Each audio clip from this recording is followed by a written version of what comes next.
अस्सलाम वालेकुम रहमतुल्लाहि व बरकातुहू। नहमदुहु व नसल्ली अला रसूलिहिल करीम। देखिए, सबसे पहला मकसद ये है, मैंने ये प्रोग्राम क्यों सोचा। हालांकि आमतौर पे मेरी बातें, मेरी एक्टिविटीज ये दावत रिलेटेड होती हैं, गैर मुसलमानों में इस्लाम के बारे में जो गलत फहमियां हैं उसे दूर करने की कोशिश करते हैं। फिर मैं अचानक एजुकेशन में क्यों आ गया? दरअसल वजह यह है कि पिछले 3 साल से मैं जब पढ़े लिखे मुसलमानों के तबके का मुआयना कर रहा हूं, मैं स्टडी कर रहा हूं, एनालाइज कर रहा हूं, तो मैंने महसूस किया कि एक बहुत बड़ी जरूरत है हमारी कम्युनिटी में, स्पेशली एजुकेशन को लेकर। एजुकेटेड होते हैं, ग्रेजुएट होना अलग चीज है, एजुकेटेड होना अलग चीज है, दोनों अलग चीजें हैं। हमारे वहां ग्रेजुएशन है, एजुकेशन कम है। और दूसरी कम्युनिटी में ग्रेजुएशन के साथ एजुकेशन बहुत है। तो मैं दुबई में था, और दुबई में आपको पता नहीं है शायद कि लोग नौकरियों की तलाश में आते हैं पूरी दुनिया से। इराक, मिस्र, Syria, Tunisia, India, Pakistan, Bangladesh, Philippines, और इसमें मुसलमान भी होते हैं, क्रिश्चियंस भी होते हैं, सब लोग होते हैं। और दुबई में माहौल ऐसा है कि आपको कोट पैंट पहन के घूमना पड़ता है धूप में भी, और इसकी गर्मी यहां से ज्यादा होती है। और नौकरी की तलाश में आदमी बेचारा कोट पैंट पहन के घूमता है। एक दफा मैं खड़ा था किस दोस्तों के साथ, तो एक शख्स आया, तकरीबन 45 साल का था, और हम लोग ऐसे खड़े हैं, और वो आकर पूछता है, साहब कोई छोटी सी नौकरी मिल सकती है क्या मुझे? और बड़े ही आजीजी से पूछ रहा था। थोड़ा सा मैं चौंक गया, मैं इस तरह से क्यों पूछ रहा है भाई? तो बोलता है कि भाई देखो, मेरी माँ बीमार है, मेरा एक बच्चा अपाहिज है, और मैं पाकिस्तान से आया हूं। मेरी जो वहां की नौकरी है वो मेरा घर चलाने के लिए काफी नहीं है, यहां पे कोई नौकरी मिल सकती है क्या? वो भी जब पूछा तो मैंने बोला, देखिए आपका बायोडाटा, हो सकता है हम किसी से बात करके आपको नौकरी दिला सकते हैं, मैं भी यहाँ नया हूं। कब बायोडाटा देखा तो बड़ा इंप्रेसिव बायोडाटा था, आप लोगों के भी होंगे शायद। एमए फर्स्ट क्लास, एसएससी में फर्स्ट क्लास, इंग्लिश में 98 आउट ऑफ 100, साइंस में 100 आउट ऑफ 100, मैथ्स में 100 आउट ऑफ 100, बड़ा इंप्रेसिव बायोडाटा था। तो मैंने कहा कि साहब आपको तो नौकरी मिल जानी चाहिए फौरन, बहुत इंप्रेसिव बायोडाटा है, क्या ग्रेड्स है आपके? उसने लिया और चलने लगा, कहता है good grades not enough, good grades not enough, ऐसा बोल के चला गया। देखता रहा मैं उसको, गायब हो गया चलते चलते। लेकिन वो बात मेरे दिल में खटकने लगी, क्या वाकई में हमारी पढ़ाई, हमारे सर्टिफिकेट्स हमें नौकरी या छोकरी यानी शादी के लिए क्या वाकई में काम आते हैं कि नहीं आते? लोग पूछते हैं खाली कि आपने कितना पढ़े हैं आप। जब आप शादी के लिए बायोडाटा देंगे ना, तो कोई बायोडाटा पढ़ेगा नहीं आपका, खाली लोग पूछेंगे कि आप पढ़े कितने, एमए, पीएचडी, ओके, बताएंगे, पूछेंगे नहीं कि आपके सर्टिफिकेट से क्या, एसएससी में कितना आया, लड़की को क्या लेना देना उससे, कितना कमाता है, दैट्स मोस्ट इंपॉर्टेंट। लेकिन हमारी पूरी एजुकेशन की रेस होती है ग्रेड्स की तरफ, और खास करके इंडिया पाकिस्तान में हर शख्स चाहता है कि ड्रीम करियर हो, ड्रीम करियर। ड्रीम करियर यानी अफसाना, यानी मुझे लोग साहब बोले, मेरी एक एयर कंडीशन ऑफिस हो, मेरी गाड़ी हो, और लोगों के अंदर मैं कोट वोट पहन के घूमता रहूं, आगे पीछे लोगों, इसको कहते हैं ड्रीम करियर। तनख्वाह बड़ी बड़ी हो, मैं फॉरेन में हवाई जहाज में घूमता रहूं। तो ऐसे बाज ड्रीम करियर हमारे सामने आते रहते हैं मार्केट में, और ये ट्रेंड हमारा भी हो जाता है इस उम्र में, खास करके जब आप ग्रेजुएशन कर रहे हैं, और खास करके 10th, 11th और 12th स्टैंडर्ड। ये 3 स्टैंडर्ड्स ऐसे हैं जिसमें बहुत मेहनत करते लोग, इसलिए कि 10th के बाद आपको अच्छी कॉलेज में एडमिशन मिलना चाहिए, और मिलने के बाद आपको मेडिसिन या इंजीनियरिंग के अंदर एडमिशन मिलना चाहिए, इलेक्ट्रॉनिक्स, कंप्यूटर, या मेडिकल साइंस, या चार्टर्ड अकाउंटेंसी। ये टॉप प्रोफाइल के करियर माने जाते हैं, बड़े टॉप प्रोफाइल के। तो लोग इसी को देखकर एक मेहनत करते हैं कि हमारे ग्रेड्स आवे, हमारे ग्रेड्स आवे, ग्रेड्स आवे, और इतने परेशान होते हैं कि 97% अगर अल्लाह ने दे दिया तो भी खुश नहीं होते, 100 क्यों नहीं आया? शायद आप लोग भी उस दौर से गुजरे होंगे कि भाई हमारे परसेंटेज इतने ज्यादा क्यों नहीं आए। और उसके बाद वक्त गुजरता है, 12th स्टैंडर्ड पे हम और मेहनत लगा देते। यहां तक कि मैंने देखा हूं कुछ लोगों को कि घर में मैयत होती है, लेकिन हमारा बेटा 12th स्टैंडर्ड में, उसको डिस्टर्ब मत करो, तो वो जनाजे में भी नहीं आता है, शादियों में तो नहीं जाता है, लेकिन घर में दादा की या दादी की मैयत हो चुकी है, लेकिन हमारे बच्चे की एग्जाम, उसको डिस्टर्ब मत करो, तो वो बच्चा अपने कमरे में पढ़ रहा है, जनाजा जा रहा है। यानी इतना हम एजुकेशन और करियर से ऑब्सेस हो जाते हैं। ऑब्सेस कहते हैं ना, किसी चीज का नशा चढ़ जाना जहनी तौर पे, कि आदमी उससे पार देखता ही नहीं, बस मुझे यही करना है, यही करना है, और ये सोचते हैं कि अगर ग्रेड्स आ गए, अच्छी कॉलेज में एडमिशन मिल गया तो हम लोग कामयाब हो जाएंगे। एक रॉन्ग कॉन्सेप्ट हमारे एजुकेशन सिस्टम का है। क्यों? क्योंकि हमारे स्कूल लाइफ में अगर आपने देखा होगा, जो बच्चा पढ़ने में होशियार होता है उसी को तालियां मिलती है, उसी को गुलदस्ते मिलते हैं, उसी को ट्रॉफी मिलती है। हमको आपको नहीं मिलती है। मिली किसी को? बहुत कम मिली होगी शायद, अनलेस के आपको फर्स्ट रैंक आया, सेकंड रैंक आया तो प्रिंसिपल हाथ मिलाता है, देता है, आप खुश होकर चले जाते हो। लेकिन आमतौर पे उसी क्लास में दूसरे बच्चे भी होते हैं। जैसे कि मैं एक स्कूल का एनुअल डे में था 2-3 महीने पहले, वो बच्चा नाम लेते हैं, सारे बच्चे बैठे हैं, इनके पेरेंट्स बैठे हैं, ऐसा हॉल भरा हुआ था, तकरीबन 350 लोग थे, उसमें 150 बच्चे थे। अब एक बच्चे का नाम लेते अब्दुल, तो वो अब्दुल माइक पे स्टेज पे आता है, मैथ्स में फर्स्ट आया, हाथ मिलाते उसको कुछ मिलता है। फिर दूसरा बच्चा आता है साइंस में होशियार, तीसरा बच्चा आता है इंग्लिश में होशियार, ऐसे सारे बच्चों को एक के बाद एक प्राइज मिल रहा है। तकरीबन 75 अवार्ड्स मिले एकेडमिक्स में। कितने? 75 एकेडमिक्स में। उसके बाद मैंने पूछा कि भाई, कुछ बच्चे ऐसे ही देख रहे थे, मैं समझ रहा है इनको भी तलब थी कि शायद हमको कुछ प्राइज वाइज मिल जाता, लेकिन नहीं मिला। हो सकते पढ़ने में एवरेज है, तो वो बच्चों का ग्रुप अलग था। मैं इस तरह से हमेशा नजर रखते रहता हूं। तो मैंने पूछा भाई, आप लोग में से किसने अपने माँ बाप के लिए कपड़े की इस्त्री कर सकता है? कौन कर सकता है? तो एक बच्चा हाथ उठा, मैं कपड़े की इस्त्री रोज करता हूं। तो मैंने बोला, इसको भी तो प्राइज मिलना चाहिए ना, this is also part of education. हमारे यहां खाली एकेडमिक ग्रेड्स देखे जाते हैं, तो ये बच्चा होशियार है। जरूरी नहीं कि 90 आउट ऑफ 100 लाने वाला बच्चा होशियार हो, ये होशियारी का डेफिनेशन नहीं है, वो सिर्फ मैथ्स में होशियार है। तो जिंदगी के जो प्रॉब्लम्स आते हैं, जिंदगी में जो प्रैक्टिकल रियलिटी होती है, उसमें वो होशियार नहीं है। ना उसको कपड़े की इस्त्री करने आते हैं, ना अपना वार्डरोब ठीक करने आता है, ना वो जाकर तरकारी खरीद सकता है, ना अच्छे टमाटर पसंद कर सकता है, बल्कि ग्रेड्स आते हैं। तो रियलिटी की जो लाइफ होती है उसमें वो डिसऑर्गेनाइज रहता है।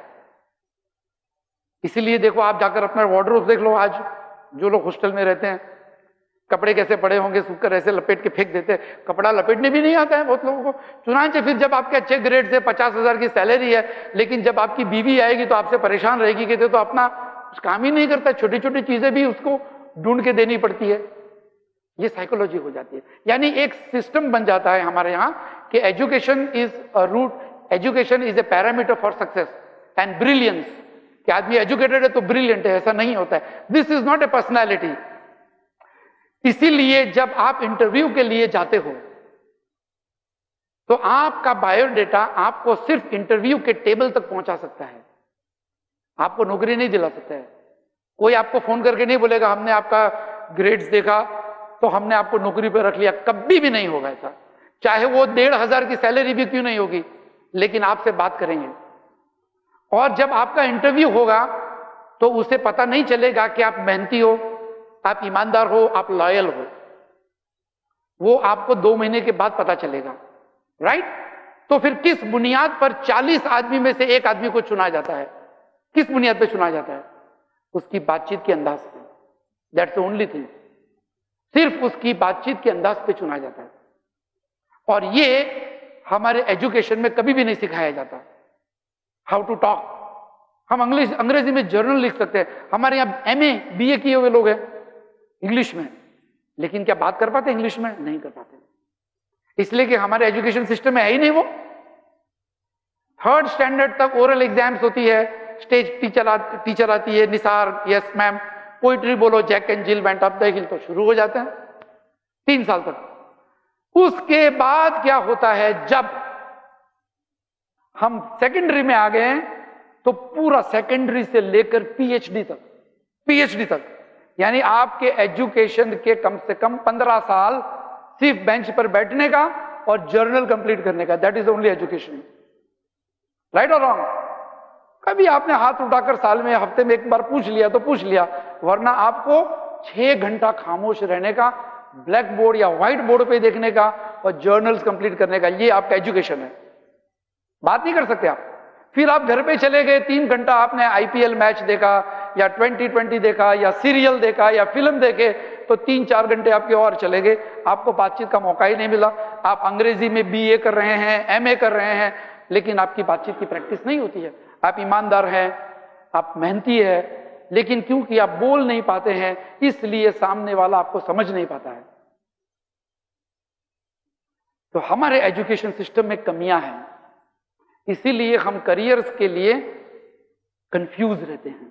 अक्सर तबका, मैंने जहां गया हूं वहां मैंने यही देखा कि लोग समझते हैं कि बस परसेंटेज लाना यानी he is a brilliant person. ये रॉन्ग कॉन्सेप्ट है। शायद आप लोगों को भी ये कॉन्सेप्ट होगा कि अगर हमारे परसेंटेज हाई है तो मैं ब्रिलियंट हूं। Absolutely wrong. आपके क्लास में कोई बच्चा ऐसा होगा, मेरे क्लास में एक बच्चा ऐसा था जो डफर था, एब्सोल्युटली डफर, यानी सर कहते थे कि अगले साल भी तुम इधर ही यही सीट पे बैठोगे, ऐसा। 20 साल के बाद वो बच्चा बिजनेसमैन बन जाता है, चैरिटी का हॉस्पिटल चालू करता है, और उसके साथ में पढ़ने वाले जो इंजीनियर्स और डॉक्टर्स बने वो उसके बाद नौकरी करते हैं। लाइफ चेंज हो गई। मैं ये नहीं कहता हूं कि आप पढ़ना लिखना छोड़ दो, लेकिन मैं कहता हूं कि जिस तरह से आप पढ़ाई और लिखाई को अपना निस्बुल ऐन समझते हैं, उस पैरामीटर से थोड़ा सा नीचे उतरना चाहिए आपको। जिंदगी के प्रैक्टिकल एजुकेशन भी होने चाहिए। हमारी पढ़ाई कितनी हो, एक अंदाजा लगाइए आप। फर्स्ट स्टैंडर्ड से लेकर 10th स्टैंडर्ड तक 6 सब्जेक्ट्स होते हैं, उसमें फर्स्ट से लेकर 5 तक आपको 60 पेजेस की बुक होती है, दैट्स ऑल। 6 बुक्स साल भर में पढ़ने का, बाकी तो 3-4 महीना तो छुट्टियां होती है, उसमें तो पढ़ते नहीं हम। उसके बाद 100-150 पेजेस की बुक होती है, उसमें असाइनमेंट्स होते हैं, कुछ पोर्शन ओमिट हो जाता है, कुछ रह जाता है। ओवरऑल 7000 पेजेस हम पढ़ते हैं 10th स्टैंडर्ड तक। 7000 पेजेस 7000 पेजेस 10 साल में पढ़ने के बाद हम समझते हैं कि हम एजुकेटेड हो गए, डॉक्टर बनने के लायक हो गए। हालांकि कोई दूसरा बच्चा जो पढ़ने का शौकीन होगा वो 150-200 पेज सफे की नॉवेल एक ही दिन में पढ़ लेता है। ऐसे भी हो गए बच्चे, आपको पहचान जानते होंगे आप लोग। अखबार हम पढ़ते हैं, पूरा एक ही दिन में पढ़ लेते हैं। तो एजुकेशन कंप्लीट नहीं है। Education is real education when you go outside your college. जब आप अपनी कॉलेज छोड़कर बाहर जाते हो तब आपका एजुकेशन शुरू होता है, कैंपस में शुरू नहीं होता है। कैंपस में तो आपको लिखना पढ़ना सिखाया, दैट्स ऑल। किसी एक सेमिनार में मेरे साथ एक और मुकर्रिर थे, और ये कहते हैं कि मुस्लिम ऑडियंस थे, बच्चे लोग थे मुसलमानों के, और वो समझा रहे थे मुसलमानों को कि आप लोग अपने बच्चों को पढ़ाते क्यों नहीं। और उसने बड़ा अजीब किस्सा सुना दिया, शायद आप लोग में से भी कुछ लोग उससे गुजरे होंगे। वो कहता है कि मेरी बेटी 97 आउट ऑफ 100 लेकर आई मैथ्स में, एसएससी में है, यानी जो शुरुआत के जो फर्स्ट सेमेस्टर होती है ना उसमें। तो मैंने उसके साथ 4 दिन तक बात नहीं किया। मतलब पूछा क्यों, तो मैंने कहा 100 क्यों नहीं आया। So I wanted to apply pressure upon my daughter. तो उस वक्त तो मैं कुछ नहीं कहा, हमारे मेहमान हैं। बाद में मैंने कहा कि भाई आपने गलत किया, मेरा बेटा 35-40 लेकर आया तो मैंने पूरे मोहल्ले में मिठाई बांटी। क्यों? अरे पास हो गया, एवरेज था तो भी पास हो गया, अल्हम्दुलिल्लाह। आप शुक्रगुजारी नहीं करते, हम लोग शुक्रगुजारी करते हैं। कितना फर्क है एटीट्यूड के अंदर। एटीट्यूड चेंज हो जाता है तो आपके रास्ते में, जो तरक्की के रास्ते में जो रुकावटें होती है वो ऑटोमेटिकली हट जाती है।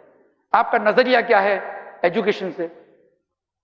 जहां तक मेरा ख्याल है, अक्सर लोग यहाँ पीएचडी के स्टूडेंट थे, शायद पीएचडी कौन कर रहा है, रेज अप योर हैंड्स। अरे अल्हम्दुलिल्लाह, काफी। ग्रेजुएट्स कौन कौन है, पोस्ट ग्रेजुएशन में कौन कौन है, वेरी गुड। आप लोगों को पता है मेरा एजुकेशन कितना है। मैंने एमए के स्टूडेंट्स को, एमए के स्टूडेंट्स को सेकेंड ईयर हिस्ट्री में ऑनर्स दिलाया था प्राइवेट ट्यूशन देकर। मेरी डिग्री कौन सी होगी? Can anybody? कोई अंदाजा? I am 12th standard fail, लेकिन मेरी पढ़ाई चालू थी, वो डिग्री नहीं मिली, लेकिन पढ़ाई चालू रखी। तो पढ़ाई चालू रखने का मतलब ये कि आप you gain knowledge, not only degrees after degrees after degrees. एक लड़के का मैं इंटरव्यू ले रहा था स्कॉलरशिप के लिए, ही वांटेड स्कॉलरशिप, और हमारे वहां हम लोग बंबई में स्कॉलरशिप देते थे। 28 साल का लड़का है, 28 साल का, और he is applying for PhD. तो कहता है कि मैं पीएचडी के लिए अप्लाई कर रहा हूं, मुझे कम से कम 25,000 रुपया शायद फीस होगी। 25,000 रुपया बंबई में कोई बड़ी रकम नहीं है, शायद आपके मोबाइल 25,000 के हो गए सबके, बाद में पूछेंगे शाम को। 25,000 रुपये के लिए वो बेचारा अप्लाई कर रहा है। मैंने पूछा कि घर में कौन कौन है? तो कहते अब्बा है, बहन है और छोटा भाई है और छोटी बहन है। छोटा भाई क्या करता है? छोटा भाई एमएससी कर रहा है, वेरी गुड। बहन क्या करती है? बहन भी एमएससी कर रही है। तुम में से कोई कमाता नहीं है? तो कहता हम लोग नहीं कमाते, तीनों नहीं कमाते, एक 25 साल का, एक 27 साल का और एक 29 साल का, एक भी आदमी कमाता नहीं है। तो फिर आपका घर कैसे चलता है? तो क्या कहते हैं, मेरे अब्बा दर्जी है और वो घर चलाते हैं। मैंने कहा कि क्या उम्र है उनकी? 65 ईयर्स। एक आदमी 65 साल का है, बुढ़ापे में अपने बच्चों का पीएचडी करा रहा है, एमएससी करा रहा है, और वो सुई में धागे डालता है, सुई में धागे डालता है। तो क्या आपको लगता है दोस चिल्ड्रन आर एजुकेटेड? मुझे नहीं लगता those children are educated, they failed. इसलिए कि कम से कम साइड इनकम करो, कुछ नौकरी करो, ट्यूशन दो, कुछ तो रोजी हासिल करो, घर के अंदर ताउन दो। डिग्री के बाद डिग्री के बाद डिग्री के बाद ये सोचते रहना कि हमारी डिग्रियां जितनी आएगी उतनी मुझे सैलरी हायर मिलेगी, ये रॉन्ग कॉन्सेप्ट है, एब्सोल्युटली रॉन्ग कॉन्सेप्ट। कभी भी आपकी डिग्रियों को देखकर सैलरी नहीं दी जाती, आपके परफॉर्मेंस को देखकर सैलरी बढ़ती है। इसीलिए बहुत सारे डिपार्टमेंट्स में आप लोग देखोगे एक आदमी बाद में आता है, आगे बढ़ जाता है, उसकी बात करने की आदत है। सभी लोग मैथ्स के टीचर्स होते कि नहीं होते? जो हमारी मैथ्स की टीचर हैं सभी लोग ग्रेजुएट थे मैथ्स में, लेकिन उनमें बहुत कम है जो पढ़ाने के अंदाज रखते हैं, बस वही फर्क होता है। उसी तरीके से सेल्समैन होता है या मैनेजर होता है या लीडर होता है, वो किस तरह से अपनी बात समझाता है, दैट मेक्स हिम टॉपर। लिखने को तो कोई भी लिख सकता है, आजकल तो कॉपी पेस्ट कर सकते हैं गूगल से और असाइनमेंट सबमिट कर लेते हैं लोग, लेकिन रियल अगर जब बात आती है उसी टॉपिक पर डिस्कस करना होता है जिसमें आपको 80 मिला है, 90 मिला है, तो शायद हम में से बहुत कम लोग कर पाते हैं। तो हमारे एजुकेशन सिस्टम में नुक्स है, जिसकी बदौलत ये होता है कि हम लोग पढ़े लिखे होने के बाद बाज वक्त ऐसा होता है कि हमारे पास डिग्री और प्रोफेशन, अच्छी सैलरी आने के बाद भी हम खुश नहीं होते। Many of us job jumping कहते हैं, कॉर्पोरेट की जबान में इसको कहते हैं जॉब जंपिंग। मैं डॉक्टर हूं लेकिन मुझे मेडिसिन पसंद नहीं है तो मैं बिल्डर बन गया। एक मैं इंजीनियर था लेकिन मैं मार्केटिंग में चला गया। अरे भैया तुमने इतना पैसा खर्चा किया, मां के जेवर बेच दिए, तुम इंजीनियर बन गए, अभी तुम इंजीनियर नहीं हो। बोले नहीं मजा नहीं आता है। वो क्या बात है, मजा क्यों नहीं आता है? कभी सोचा आपने? हो सकता है आपको भी ऐसा हो कि मैं 12th स्टैंडर्ड में मैं साइंस में गया या मैं साइंस में गई, मुझे डॉक्टर बनना था, लेकिन परसेंटेज कम आया, मैं बीएससी कर रही हूं या बीएससी कर रहा हूं, आई एम नॉट हैप्पी। जो भी बच्चा साइंस में जाता है वो डॉक्टर या इंजीनियर बनने की ख्वाहिश लेकर जाता है, राइट और रॉन्ग? लेकिन सब लोग नहीं बन पाते, पैसे की वजह से नहीं, 1-2 मार्क्स कम पड़ गए खाली, बस सिर्फ 1-2 मार्क्स, अदरवाइज मैं डॉक्टर बन सकता था। वो अफसोस आ जाता है उसके अंदर, उसी की वजह से वो बीएससी करके डॉक्टर से ज्यादा भी कमाएगा एज ए प्रोफेसर, लेकिन वो खटकता है कि मेरी शिकस्त हुई, मेरी शिकस्त हुई, वो खटकता है। तो मैं टीनेजर्स का एक सेमिनार ले रहा था, टीनेजर्स का, जिसमें एक्चुअली मेरा स्पेशलाइजेशन है। आप लोग थोड़ा बहुत बड़े मेरे लिए और मेरे से ज्यादा क्वालिफाइड है, इसलिए संभाल के बोलना पड़ता है, लेकिन जब मैं टीनेजर्स के साथ बात करता हूं तो आप देखोगे तो बहुत मजा आएगा आपको। स्कूल के बच्चे रहते 8, 9, 10th के। तो मैंने पूछा डॉक्टर किसको बनने गया है? अभी तो सब निकल गए 12th स्टैंडर्ड के बाद, अगर अब 8th स्टैंडर्ड में आता तो मजा आता। सब ने हाथ, आधी क्लास ने हाथ उठाया। डॉक्टर बनने गया? एक खड़ा हो जाओ। Yes sir. डॉक्टर क्यों बनने गया? सर खुजा रहा है, पता नहीं डॉक्टर क्यों बनने गया, we don't know the reason. आपको इंजीनियर क्यों बनने गया?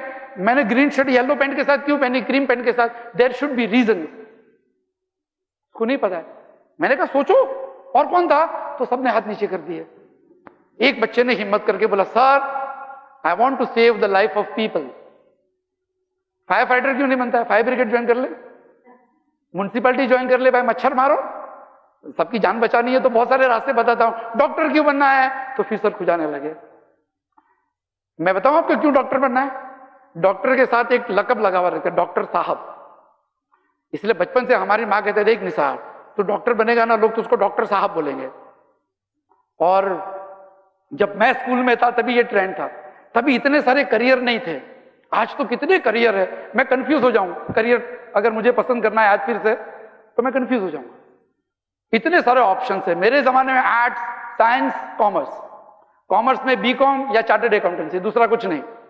ये मार्केटिंग तो सब अभी आया। साइंस में BSc, engineering, civil engineering, mechanical engineering, electric engineering, ऐसे 2-4 इंजीनियरिंग थे, दैट्स ऑल। और डॉक्टर। और आर्ट्स में तो, आर्ट्स में गए यानी आप तो समझ लो बेकार स्टूडेंट है। 35-40 मार्क्स आएगा तो आर्ट्स में ज्यादा आदमी है। हमारे आज तो 80% वाले आर्ट्स में जाते हैं। तो उस वक्त क्या होता था कि अगर कोई शख्स, कोई बच्चा डॉक्टर बन जाता है तो सोसाइटी में, 80s की बात करता हूं, तो सोसाइटी में उसका स्टेटस होता है। डॉक्टर साहब घर पे आता है विजिट के लिए, तो पैसे वाला आदमी होगा, डॉक्टर साहब की बैग उठाएगा, नीचे तक छोड़ने जाएगा, डॉक्टर साहब, डॉक्टर साहब। तो उस वक्त जो औरतें रहती थी, अपनी बेटी के लिए जब दामाद अपने लिए तलाश करती है ना, तो वो डॉक्टर्स पसंद करते थे। अरे डॉक्टर है दामाद, डॉक्टर है। तो देखता नहीं थे कि डॉक्टर खूबसूरत है, हैंडसम है, स्मार्ट है। डॉक्टर है ना, हमारी बेटी उधर ही जाएगी। पैसे वाली की बेटी, खूबसूरत की बेटी, खूबसूरत बेटी अगर शादी करेगी तो डॉक्टर के साथ करेगी। एक स्टेटस था। चार्टर्ड अकाउंटेंट के पीछे भागते थे। अमेरिका रिटर्न, अगर कोई अमेरिका रिटर्न होके आता था ना, तो गुजराती अखबार पे, मुझे अब तक याद है, पूरा पेज एडवर्टाइजमेंट, इश्तिहार रहते थे कि मेरा बेटा लंदन रिटर्न, अमेरिका रिटर्न, लड़की की तलाश में है, 35 साल का है, हाइट 5'5", लड़की चाहिए पतली, दुबली, लंबी, गोरी। अजीब है। एक क्रेज था और लोग देते भी थे, यानी लाइन लगती थी। मैं सच कहता हूं, लाइन लगती थी प्रपोजल्स की। डॉक्टर अमेरिका रिटर्न, उस वक्त अगर कोई अमेरिका रिटर्न आता है तो बहुत सक्सेसफुल माना जाता है। आज अगर कोई अमेरिका से रिटर्न है, मतलब उसकी नौकरी चली गई, क्राइसिस है, फाइनेंशियल मेल्टडाउन चल रहा है, तो उसको कोई लड़की नहीं देगा। अमेरिका रिटर्न है, वक्त का पहिया बदल चुका है।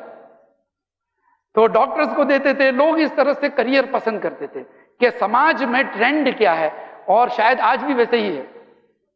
अभी क्या हो गया, अभी लड़कियां होशियार हो गई, चार्टर्ड अकाउंटेंट से करेंगे, हाँ मम्मी, लेकिन वो सलमान खान जैसे दिखना चाहिए, डॉक्टर हो तो भी। यानी आज चेंज हो गया, अभी डेफिनेशन, अभी और क्वालिफिकेशंस आ गए। तो हैंडसम भी होना चाहिए, खाली डॉक्टर नहीं चलेगा। तो माँ की ख्वाहिश है डॉक्टर, और बेटी की ख्वाहिश है हैंडसम भी होना चाहिए, तो दोनों। तो जिम में देखो, यहाँ जिम खुलने शुरू हो गए, सब डॉक्टर्स और इंजीनियर्स। आप कभी भी जाके देख लीजिएगा, एक्सरसाइज करना शुरू कर देते हैं। क्यों? कि भाई अभी समाज का तकाजा है, पीपल, लोगों को चाहिए। इंशाल्लाह इसका डिस्कशन कल करूंगा, सब अगर आज बता दूंगा तो आप लोग कल आओगे नहीं। तो इस तरह से लोग ट्रेंड पसंद करते हैं। ट्रेंड को देखकर लोग एक फन पसंद करते हैं कि भाई मैं डॉक्टर बनना क्यों चाहता हूं, मैं इंजीनियर बनना क्यों चाहता हूं, इसलिए कि समाज में इसका स्टेटस है, पैसा नहीं, स्टेटस है। तो स्टेटस देखकर कभी भी करियर पसंद नहीं करना चाहिए। एक शख्स सोचता है कि भाई मुझे डॉक्टर बनना है, क्यों, डॉक्टर साहब, वो डॉक्टर बन जाएगा। उसने अपने दिल को पूछा, इसलिए डॉक्टर बना। आपको क्यों डॉक्टर बनना है? बस मुझे अच्छा लगता है। एक लड़का, मुझे पायलट बनना है। क्यों पायलट बनने का है? पता नहीं सर, मैं बताता हूं। वो फिल्म देखी थी ना राजेश खन्ना की, ये हमारे जमाने की बात है। हाँ, वो पायलट होता है, हेलमेट लेके चलता है, 2 लड़कियां खूबसूरत साथ में चलती है। तो तुम समझते हो पायलट बनने से बहुत सारे फायदे हैं? तो बोलता हाँ ऐसा ही है कुछ। डोंट नो भी, मैथ्स तुम्हारा खराब है, फिजिक्स खराब है, और 2 लड़कियां देखी खूबसूरत तुमने, तो तुम सोचते हो कि पायलट बन जाऊंगा तो मेरे साथ भी हो जाएगी। This is wrong. तो ट्रेंड देखकर कभी भी करियर पसंद नहीं करना चाहिए। ट्रेंड्स देखो, दिल को कभी नहीं पूछना चाहिए, दिमाग को पूछना चाहिए कि मैं क्या बनूं। 2 मशहूर फैसले जिंदगी के, एक शादी के और एक पढ़ाई, करियर के। दोनों क्वाइट ऑपोजिट डायरेक्शन में होते हैं। जब हम निकाह की बात करते हैं कि लड़की पसंद है या लड़का पसंद है, उस वक्त हम दिमाग को पूछते हैं, उस वक्त दिल को पूछना चाहिए। बहुत सारे प्रपोजल ऐसे ही रिजेक्ट हो जाते हैं बायोडाटा देखकर ही, अरे मिल तो ले यार लड़की को, लड़के को नहीं, बायोडाटा पसंद नहीं आया। बहुत सारे अच्छे अच्छे लड़के लड़कियां रिजेक्ट हो जाते क्योंकि दिमाग को पूछा। बायोडाटा देखेगा तो दिल थोड़ी पड़ेगा, वो दिमाग पड़ेगा ना, दिमाग पड़ेगा उसका, दिल नहीं पड़ेगा, तो ऐसे ही रिजेक्ट हो जाते हैं। और बहुत सारे अच्छे क्वालिफाइड लोग कुछ प्रोफेशन के लिए जिसको अल्लाह ने जिसमें उनको सलाहियत दी है, वो प्रोफेशन मिस कर देते हैं, इसलिए कि उन्होंने दिल को पूछा। सब डॉक्टर बनते हम भी डॉक्टर बनेंगे, सब इंजीनियर बनते हम भी इंजीनियर बनेंगे, मैथ साइंस का ठिकाना नहीं है, लेकिन सब बनते तो हम बनेंगे। महंगे महंगे ट्यूशन रखते हैं, कैसे भी करके बन जाते हैं, बन भी जाते हैं, सैलरी भी आ जाती है, लेकिन जॉब सेटिस्फैक्शन नहीं होता है। जॉब सेटिस्फैक्शन होना बहुत जरूरी है।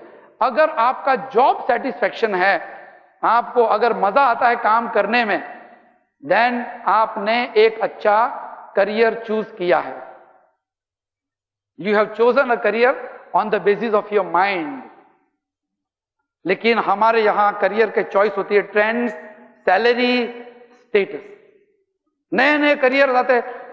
बीच में एक सर्वे हुआ था टाइम्स ऑफ इंडिया में, शायद एक सर्वे हुआ था 5th 6th 7th स्टैंडर्ड के बच्चे, आप सोचो कितने छोटे हैं, 5th 6th 7th, इनको पूछा गया what type of a career you want, क्या करियर पसंद करते हैं आप?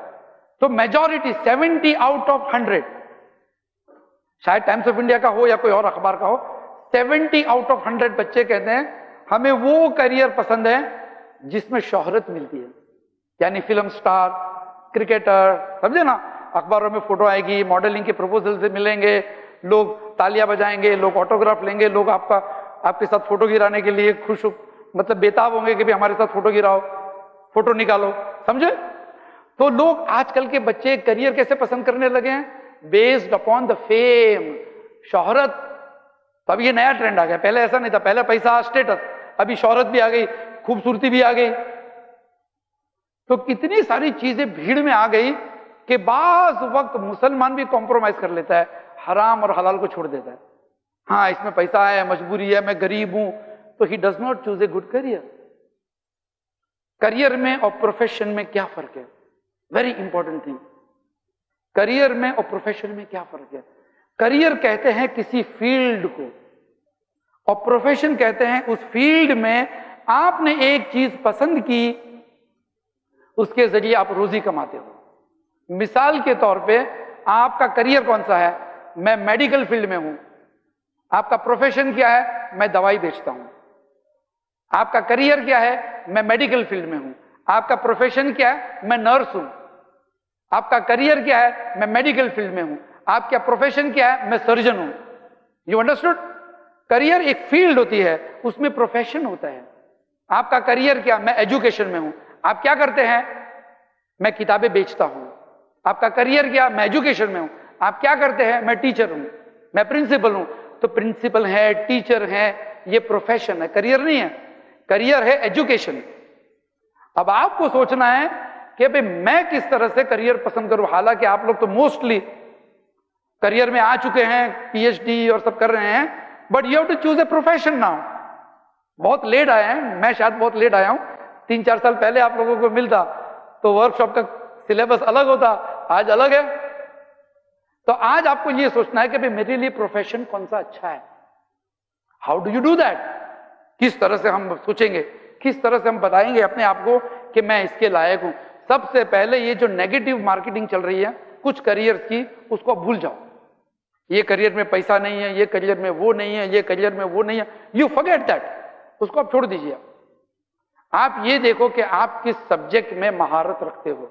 नंबर 1 मैथ, साइंस, मैथ्स के अंदर भी एल्जिब्रा, ज्योमेट्री। अगर एल्जिब्रा अच्छा है तो आप जा सकते हो सीए के लिए, अगर ज्योमेट्री अच्छा है तो आप आर्किटेक्ट बन सकते हो, फिजिक्स अच्छा है आर्किटेक्ट बन सकते हो।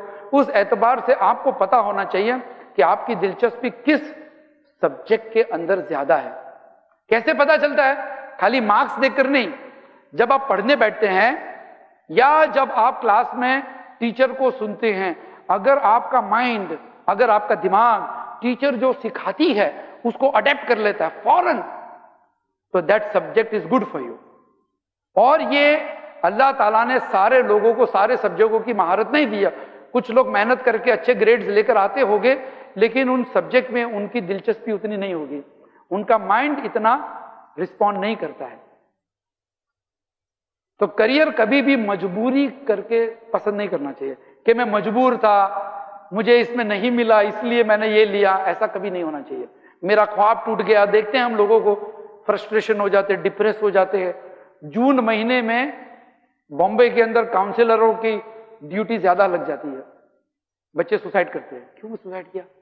फेल हो गया इसलिए? नहीं बाबा नहीं, फर्स्ट नहीं आया इसलिए। अरे भाई हम तो मिठाई बांटेंगे, पास हो गए तो तुम तो सुसाइड कर लिए। लोग सुसाइड करते क्यों? एक्सपेक्टेशन है। It is not healthy for the society. Japan industrialist country के अंदर सबसे आगे है कि नहीं है? जापान सबसे ज्यादा है। सबसे ज्यादा सुसाइड जापान में होता है, यंग जनरेशन। क्यों? Pressure of studies, pressure of performance, high grades, अच्छी सैलरी, ज्यादा सेल होना चाहिए। फिर वही बच्चा जब एमए करता है या मार्केटिंग करता है, मैनेजर बनता है, सेल्स में जाता है, उसमें जाने के बाद वो फिर लगा रहता है प्रेशर के अंदर कि सेल बढ़ना चाहिए, कंपनी को ज्यादा कमा के दो। वो प्रेशर बर्दाश्त नहीं होता तो आदमी सुसाइड कर लेते हैं। हालांकि जापान की बस्ती कोई बड़ी ज्यादा बस्ती नहीं है, कंट्री मुल्क भी बहुत छोटा है, लेकिन सुसाइड की तादाद बहुत है। पढ़ा लिखा सोनी, पैनासोनिक, आप देखिए हिटाची, टोयोटा, सारी गाड़ियां देखो, सुजुकी, है ना, जापान का एक नाम है। लेकिन जापान में करियर के एतबार से लोग फ्रस्ट्रेटेड है। क्या फायदा? आपकी गाड़ियां दुनिया में चलती है, आपके गाड़ी के व्हील तकरीबन सारे अमेरिका में दौड़ते हैं, पूरी दुनिया में इनकी गाड़ियां दौड़ती है, इनकी अपनी गाड़ी नहीं दौड़ती है। जिंदगी में देखो तब नॉट हैप्पी। तो फिर क्या हम कहेंगे बैकवर्ड है कि फॉरवर्ड है? That's important. Are you backward और आर यू फॉरवर्ड? तुम फॉरवर्ड है तो सुसाइड नहीं करना चाहिए तुम्हें, लेकिन तुम्हारे वहां हजारों की तादाद में आपको कुछ नहीं करना है। गूगल में जाओ, which country has the highest rates of suicide, आप देख लो। अगर लगता है कि ऐसे ही मैं हवा में बात कर रहा हूं, amount of suicide in Japan, आप देख लीजिए। एक्सपेक्टेशंस की वजह से आदमी टूट जाता है। और अपने यहां भी ऐसा होता है, पता है आपको? इंडिया में सबसे ज्यादा सुसाइड कहां होते हैं? हाँ, जोर से नहीं, वो किसानों की बात नहीं कर रहा हूं। बेंगलोर में होता है। Bangalore is called the capital of suicide. अभी कम हो गया है। अभी महाराष्ट्र में होता है किसानों की, वो बेचारे खाने पीने नहीं होते, तो समझे ना, अभी अलग है। ज्यादा से ज्यादा सुसाइड होती है बेंगलोर के अंदर। और एक तबका था 3 साल बेंगलोर के ऊपर ऐसा गुजरा है कि सुसाइड पढ़े लिखे सबसे ज्यादा करते थे, व्हाइट कॉलर्ड। और स्टडीज की, मैंने भी थोड़ी सी स्टडीज की, उस वक्त मेरा भी कुछ लेक्चर चल रहा था फाइनेंशियल मेल्टडाउन के ऊपर। तो मालूम हुआ कि बेंगलोर में एक हवा चली थी टॉप सैलरीज की, high grade salaries. Call centre में 18-19 साल के बच्चे 50-60 हजार की सैलरियां ले रहे, पढ़ाई छोड़कर लग गए, 12th स्टैंडर्ड छोड़ के कॉल सेंटर। अमेरिकन इंग्लिश में बात करते, ब्रिटिश इंग्लिश में बात करते हैं, तो इनकी सैलरियां 50,000, 60,000, 70,000। अब पैसा आना शुरू हुआ तो महंगी महंगी होटलों में खाते हैं, क्रेडिट कार्ड खरीदते हैं, एडिडास और मैकडोनल्ड और कोका कोला। पानी पीना छोड़ दिया, कोका कोला से गुसल भी कर रहे हैं, इनका चले तो। यानी ऐसे मतलब मटेरियलिज्म में ऐसे पैसा उड़ाने लगे। सब घर में सबके पास महंगे महंगे फोन 25,000 के, 30,000 के महंगे महंगे फोन। गाड़ियां आ गई, 4 महीने पहले बस स्टॉप पे खड़ा था, गाड़ियां भी आ गई। और सब जो है उसने सोचा कि 60,000 की सैलरी है तो सब उसने क्रेडिट पे लिया, लोन पे ले लिया, मेजॉरिटी हजारों की तादाद में। अब क्या हो गया, 3 साल के बाद वो बलून फूट गया, नौकरियां छूट गई, सैलरियां कम हो गई, लेकिन कर्जा कम नहीं हुआ, ब्याज कम नहीं हुआ, अभी देने का आपको। अब खर्चा, अभी माँ को कैसे बोले, माँ तू मोबाइल लिए, छोटा मोबाइल रख ले, माँ को दिया। बीवी को तो हर शनिचर को शाम को जाकर एक्सपेंसिव होटल में, दिल्ली दरबार में जाके खाने गए, चिकन बिरयानी, वो तो ले जाना पड़ेगा। गाड़ी है, पेट्रोल भी भराना पड़ेगा, गाड़ी है तो कोई ना कोई ले जाता है। अब भाई साहब देख रहे हैं कि हमारी कमाई कम हो रही है, इखराजात कम नहीं हुए, एक्सपेंडिचर कम नहीं हुआ। अब प्रेशर में कभी फोन आ रहा है बैंक में से, इज्जत चली जाएगी, गाड़ी चली जाएगी, फ्लैट खाली करना पड़ेगा, प्रेशर में सुसाइड कर लेते। कितने लोगों ने फाइनेंशियल मेल्टडाउन की वजह से, बेंगलोर में सिर्फ 5-6-7 साल पहले की बात है, हजारों की तादाद में। तो टाइटल मिला था Bangalore is the capital of suicide, suicide capital of India, उसको लकब मिला था। पता ये चला कि करियर के बारे में आदमी को बहुत, it's a very sensitive issue. ऐसा नहीं कि आप जो है लोगों ने कह दिया कि मेरा बच्चा बहुत ब्रिलियंट है तो आप भी चने के झाड़ पे चढ़ गए और एक ही चीज के पीछे दौड़ लगाओ। No no, it is not like that. You have to be focused. आपकी तवज्जो होनी चाहिए कि आपका दिमाग किस चीज में चलता है। एक आदमी अगर चाय बनाने में एक्सपर्ट है, मैं आपको कहता हूं, और अगर चाय की दुकान खोलेंगे तो आपकी चाय ब्रांड बन जाएगी। अरे चाय वाला प्राइम मिनिस्टर बन गया भाई। तो चाय बेचता था कि नहीं पता नहीं, बेचता था कि नहीं पता नहीं, कहता तो है। मेरे कहने का मतलब यह है, वो आइडियल नहीं है हमारा, मेरे कहने का मतलब यह है कि कोई भी करियर उसको छोटा मत समझो। अगर आपको उसके अंदर फन, अगर आप उसमें मास्टरी हासिल कर सकते हो तो आप उस करियर को छोटा मत समझो। It is injustice to yourself. मेरे मोहल्ले में एक बच्चा था मेरे साथ में, हम लोग क्रिकेट खेलते थे साथ में, और वैकेशन में वो ट्यूशन देता था, कमजोर बच्चों को बुलाता था। और यानी वो अगर 10th स्टैंडर्ड में था तो 5th स्टैंडर्ड 6th स्टैंडर्ड के बच्चों को ट्यूशन देता है, पैसा बनाता था। धीरे धीरे ग्रेजुएट हो गया। अब उसको ट्यूशन के ऊपर मास्टरी आ गई, नौकरी करने नहीं गया, उसने ट्यूशन क्लास खोल दिया अपने घर में। बस वही पंखा चलता है, इलेक्ट्रिक के बिल में कोई फर्क नहीं, किसी को भाड़ा देना नहीं, किसी को सैलरी देनी नहीं, सारी की सारी इनकम उसने ट्यूशन के पैसे से प्रॉपर्टीज खरीदी। बहुत कम केसेस होते हैं कि बंबई में अगर कोई इस तरह से कमाकर अपनी प्रॉपर्टी खरीदता है, वेरी रेयर केसेस होते हैं। हालांकि पढ़ने में होशियार था। मैंने बोला, अरे केतन तू डॉक्टर नहीं बना? अरे डिसा डॉक्टर, मेरे हाथ के नीचे पड़े हुए बच्चे डॉक्टर बनते हैं आजकल, मैं डॉक्टर बनने की जरूरत क्या, पैसा आता है ना, तो गुड। अगर वो मायूस हो जाता है मैं पढ़ने में होशियार हूं, मैं डॉक्टर नहीं बना, मैं बच्चों के साथ में टाइम वेस्ट क्यों करता हूं, अगर उसने नेगेटिव सोचा था तो वो खुश नहीं होता था। It is all about attitude, which subject you brilliant in. 1978 में जब मैं एसएससी में था, हमको भी प्रेशर लगाते थे, अरे निसार तो पढ़ने में बहुत होशियार है। अभी भी लोग मुझे होशियार कहते हैं, मैं अपने आप को होशियार समझता ही नहीं हूं। मेरे 7 मोबाइल खो गए, मेरे रीडिंग क्लासेस 25 खो गए, मैं कैसे होशियार हो सकता हूं। लोग मुझे कहते थे, एक अजीब तरह का प्रेशर था। और जब 65% आया एसएससी में, अरे इतना कम कैसे आया, जितना आएगा उतना आएगा ना। कि आप लोग समझते हो कि हम 6 फुट के लंबे, हम 6 फीट के नहीं है। अभी आप देखोगे उस चश्मे से तो हम लंबे नजर आ रहे हैं। तो बहुत सारे लोग इस तरह से इमेज के शिकार हो जाते हैं, एक इमेज बनी रहती है। खास करके कुछ माँ बाप इमेज बनाते हैं, मेरा बेटा तो पढ़ने में बहुत होशियार, मेरा बेटा तो हर साल स्कूल में फर्स्ट आता है। अब 25 साल तक अपने मैके में जाकर बोलती है, शादियों में लोगों को कहती है, लोगों से पड़ोस में औरतों को पता है इसका बच्चा बहुत होशियार, बहुत होशियार। अब जब परसेंटेज कम आता है तो मुंह नहीं रहता दिखाने के लिए कि भाई क्या बोले, क्यों परसेंटेज कम आया, है कि नहीं। और कुछ बच्चे इतने ब्रिलियंट होते हैं स्कूल तक, लेकिन कॉलेज में जाने के बाद, रॉन्ग फ्रेंड सर्कल्स मिलने के बाद उनका एजुकेशन का, स्टडीज का लेवल एकदम कम आ जाता है। हालांकि ये डॉक्टर बन सकते थे, इंजीनियर बन सकते थे, लेकिन फिर वो किसी लड़की के चक्कर में वो देवदास बन के, वो हाथ में नहीं आई लड़की, उसके साथ चली गई, उसके साथ डांस करते चली गई, मुझे कोई मिली नहीं, वो मातम करते करते उसकी पढ़ाई खत्म हो जाती है। तो कॉलेज लाइफ यानी career is has to be taken. अगर फोकस है करियर का तो इतना भी नहीं कि आप अंधे हो जाओ करियर के पीछे, कि जैसे कि मैंने कहा कि वो बच्चे के घर पे मैयत हो गई लेकिन जनाजे में नहीं गया, 12th स्टैंडर्ड की एग्जाम है, एक बच्चा नमाज नहीं पढ़ रहा, रमजान में रोजा नहीं रखता एसएससी में, क्यों, एसएससी की एग्जाम है, कभी 2 महीने के बाद, 2 महीने के बाद एग्जाम है तो रोजा नहीं रखता है। तो इतना करियर को जो है खुदा नहीं बनाना चाहिए। Don't be crazy. अल्लाह ताला ने सबके रिज्क तकदीर में रोजी लिख ली है, सबके तकदीर में कोई भूखा नहीं रहेगा। बस you pick up a career, देखो तुम किसमें महारत हासिल कर सकते हो, उसके बाद आगे बढ़ो। ये देखिए, जब एक इमारत बनती है ना, उसमें सबसे ज्यादा मेहनत किसकी होती है, लेबरर की। अभी तो मशीन आ गए ना, पहले तो सर पे 2-2 ईंट उठाकर जाते थे ऊपर। अगर 40 माल की इमारत है, 40 माले की, तो 40 माला वो चढ़ के जाता था। सबसे ज्यादा मेहनत उसकी है, लेकिन सबसे ज्यादा पैसा, सबसे कम पैसा वो कमाता है। और एक आर्किटेक्ट है, वो पेपर पे ऐसे ऐसे बना कर दे देता, बनाओ बिल्डिंग ऐसी, लाओ पैसा 10 लाख रुपया लाओ, 20 लाख रुपया लाओ, चार दिन में।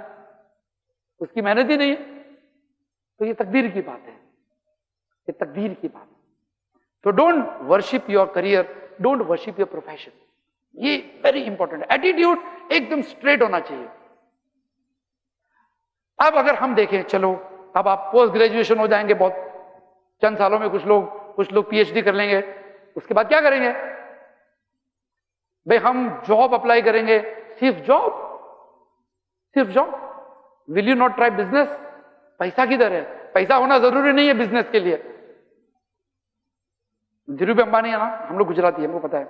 धीरू अंबानी, मेरे ग्रैंडफादर कहते थे कि धीरू अंबानी 1960s में 70s में कपड़े का थैला लेकर गांव-गांव में जाकर बेचता था, मजदूरी करता था। आज देखो कहां से कहां, सल्तनत देखो उसकी आज कहां से कहां पहुंच गई है। कर लो दुनिया मुट्ठी में कर लिया सरकार, मोदी जी को भी मुट्ठी में कर लिया, सबको कर लिया। तेल का भाव ही नहीं गिरा सकते आप भाई, नुकसान हो जाएगा, है कि नहीं? पूरी। तो आदमी जो है तरक्की करता है धीरे धीरे तरक्की करता है। हमको चाहिए इंस्टेंट सैलरी, चाहिए ज्यादा सैलरी चाहिए। 50,000 वाली जॉब, 50,000 वाली जॉब आपको 10 साल के बाद 55,000 या 60,000 देगी। लेकिन अगर आपने एंटरप्रेन्योरशिप किया, आपने कोई बिजनेस किया या कोई ऐसी फील्ड की तलाश की जिसमें आपने मेहनत शुरू की, हो सकता है 3 साल के अंदर आप उसी फील्ड में टॉप पे पहुंचो। ये ब्रांड्स जो आप देखते हैं आजकल, ये ब्रांड्स के पीछे जो भी आदमी, अब देख लीजिए, कोई भी पढ़ा लिखा वो टॉप लेवल का एजुकेटेड है ही नहीं, इनमें से कोई भी नहीं है। ये लोग टॉप लेवल के एजुकेटेड लोगों को नौकरियां पे रखते हैं। और खास करके मुस्लिम कम्युनिटी, खास करके कश्मीरीज, मुझे पता नहीं अलीगढ़ीज का क्या है, कश्मीरीज का प्रॉब्लम है, शादी क्यों नहीं करते भाई? वो लड़की वाले कहते हैं गवर्नमेंट जॉब है कि नहीं। हाँ, ये मेरा अपना सर्वे है भाई, मुझे पता नहीं कश्मीरी जहां बैठे हैं वो आप बाद में पूछ सकते हैं उनसे। गवर्नमेंट की जॉब मिलेगी तो आपको लड़की अच्छी मिलेगी, जॉब लेना जरूरी नहीं है। इट्स नॉट कंपल्सरी भाई। आदमी, मैंने कहा ना, चाय भी बेचकर करोड़पति बन सकता है। बंबई में लोगों ने बटाटे वड़े बेचकर करियर बनाए अपने, बटाटे वड़ा बेचकर।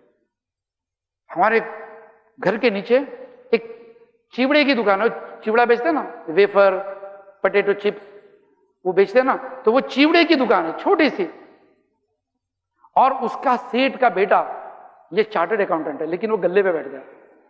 मैंने कहा कि साहब ये चार्टर्ड अकाउंटेंट एजुकेशन वेस्ट कर रहा है। वो भाई साहब एजुकेशन वेस्ट नहीं कर रहा, एजुकेशन का इस्तेमाल कर रहा है। कैसे? ये रेडीमेड धंधा है। अभी वो कमाने जाएगा, 12-15 हजार की जॉब लेगा, 3 साल कमाएगा, उसके बाद कोई मिला तो टॉप पे जाएगा, नहीं तो जिंदगी भर नौकरी करेगा। बाप का रेडीमेड धंधा है, खाली हिसाब किताब रखने का है। तो धंधे में तरक्की हो गई, जब से ये बैठ रहा है तो उसको आता है हिसाब किताब, कोई पैसा नहीं खाता है, किसके पास कितना पैसा निकलता सब इसको मालूम है। हमको तो लोग उल्लू बना के चले जाते थे। तो ये तो बाप दादा का धंधा रेडीमेड है। बाज बच्चे बाप दादा के धंधे चलाने में जो है एहतियात करते हैं, अरे यार नहीं ये क्या करने का। हालांकि कभी कभी वो धंधा भी आपको टॉप पे ले जाता है। आप में से होंगे कुछ लोगों के पेरेंट्स के बिजनेस भी होंगे, अगर पीएचडी होगे तो भी उस बिजनेस में जा सकते हो। अगर वो चार्टर्ड अकाउंटेंट जाकर धंधा इतना बड़ा कर सकता है कि 3-4 दुकान खोल दी उसने 3 साल में, तो उसने कमाया ना। और चार्टर्ड अकाउंटेंट रहता तो सीधा लिखते रहता है। तो जॉब या प्रोफेशन हमेशा कभी भी तनख्वाह को नजर में रखकर नहीं रखनी चाहिए।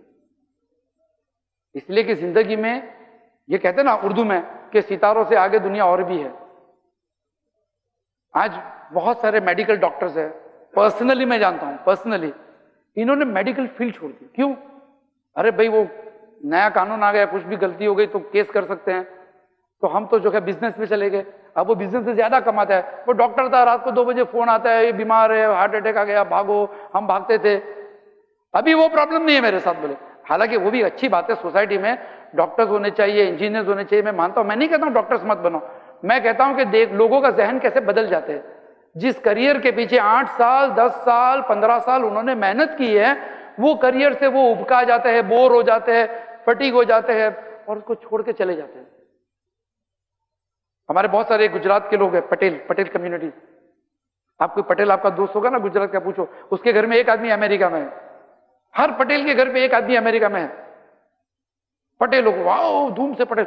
और हमारे गांव छोटा सा गांव, 250 घर है, उसमें एक डॉक्टर, MBBS डॉक्टर, पूरे गांव में एक ही डॉक्टर है। और मैंने उसको 1969 से देखा था कि ये डॉक्टर है। 1985 तक वो डॉक्टर, 16 साल, गायब हो गया। मामू को पूछा, मामू डॉक्टर, वो अमेरिका चले गया।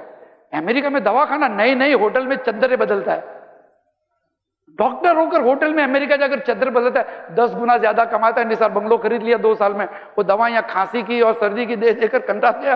वहां जाकर उसने पैसा बना लिया, करियर मिल गया उसको। 10 साल में आया, अपना हॉस्पिटल खोल दिया, बड़ा पैसा बनाकर आया। थोड़ा सा हिजरत की, वापिस आ गया, उसने खोल दिया। होपलेस कभी भी आदमी नहीं होता है।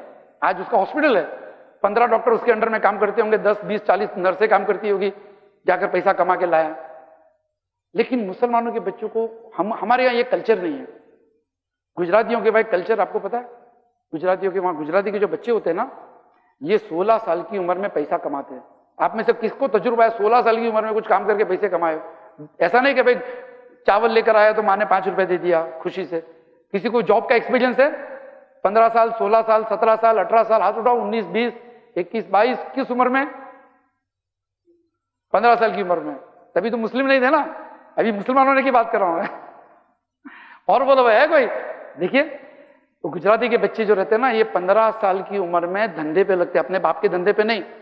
हमारा कपड़े का शोरूम है, यूं समझ लीजिए इतना बड़ा शोरूम है, यानी बंबई के एतबार से बहुत बड़ा शोरूम है कपड़े का, मफतलाल का। जैसे टाटा है वैसे मफतलाल के शोरूम है। इस शोरूम में मैं देखता था छुट्टियों में हम लोग सेठ के बच्चे जाके गल्ले पे बैठते थे। एक लड़का आता था, तोतला था, तोतला, और वो आता था, हकलाता था, तोतला था, और मेरे अब्बा बोलते थे झाड़ू मार। तो पहले 10 दिन वो खाली झाड़ू मारता था, उसके बाद 10-15 दिन वो खाली चाय बोलने जाओ, चाय का हिसाब करो, चाय कितनी आई दिन भर में, वो करें। उसके बाद वो पैकिंग करता था, कोई ग्राहक आया उसको 15 दिन पैकिंग, उसके बाद में सेल्स करने लगा, यानी 1.5 महीने के बाद वो सेल्स पे आया और छुट्टियां खत्म हुई, चला गया।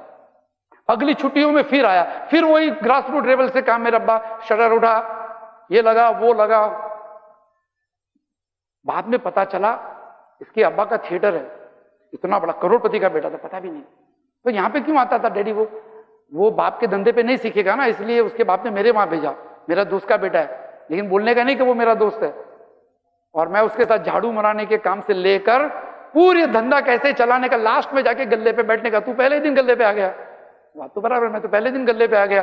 हम तो नडियाड वाला है, हम थोड़ी झाड़ू मारेंगे, हम तो मुसलमान है, हम थोड़ी झाड़ू मारेंगे, हमने तो इस मुल्क पे 800 साल हुकूमत की है। ये हमारे मुसलमानों का एटीट्यूड है, इसलिए हम लोग छोटे छोटे कामों में दिलचस्पी नहीं लेते। एक ही दिन में हमको इमरान खान बनना है, एक दिन क्रिकेट खेला, दूसरे दिन इमरान खान बनना है, वसीम अकरम बनना है। वी वांट कुन फैकुन, कुन फैकुन, हो जाना चाहिए। ऐसा नहीं होता है, वक्त लगता है।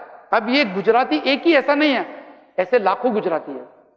इसीलिए बंबई की सारी कॉलेज, ऑल कॉलेजेस जिसमें कॉमर्स है, BCom first year, second year, third year, 7 बजे से 10 बजे तक, बस 3 घंटा, उसके बाद नहीं होता। सारी कॉलेज, कोई कॉलेज आपको दोपहर को नहीं मिलेगी कॉमर्स की। तो मैंने प्रोफेसर से पूछा, साहब ऐसा क्यों है? तो कहते ये सारे गुजराती मारवाड़ी के बच्चे हैं सब, और ये 10 बजे के बाद नौकरी पे जाते हैं। अभी FI BCom से जो आदमी नौकरी का तजुर्बा करता है, किसी के जहां जाकर हिसाब लिखता है, किसी के वहां बिल बनाता है, 3 साल तक वो जॉब करता है। By the time is graduate, वो 50% चार्टर्ड अकाउंटेंट तो बन गया। 3 साल तो उसने हिसाब लिखा ना। अब उसके बाद सीधा उसको 15,000 की सैलरी मिल जाती थी उस जमाने में। और हमारे यहाँ अभी पोस्ट ग्रेजुएट हो रहे हैं, PhD हो रहे हैं, उसके बाद में जॉब नहीं मिलती है। हम मुसलमान हैं इसलिए हमको कोई जॉब देता नहीं, फिर मातम करते हैं, रोते रहते। दरअसल हमारे वहां ट्रेनिंग ही नहीं हुई।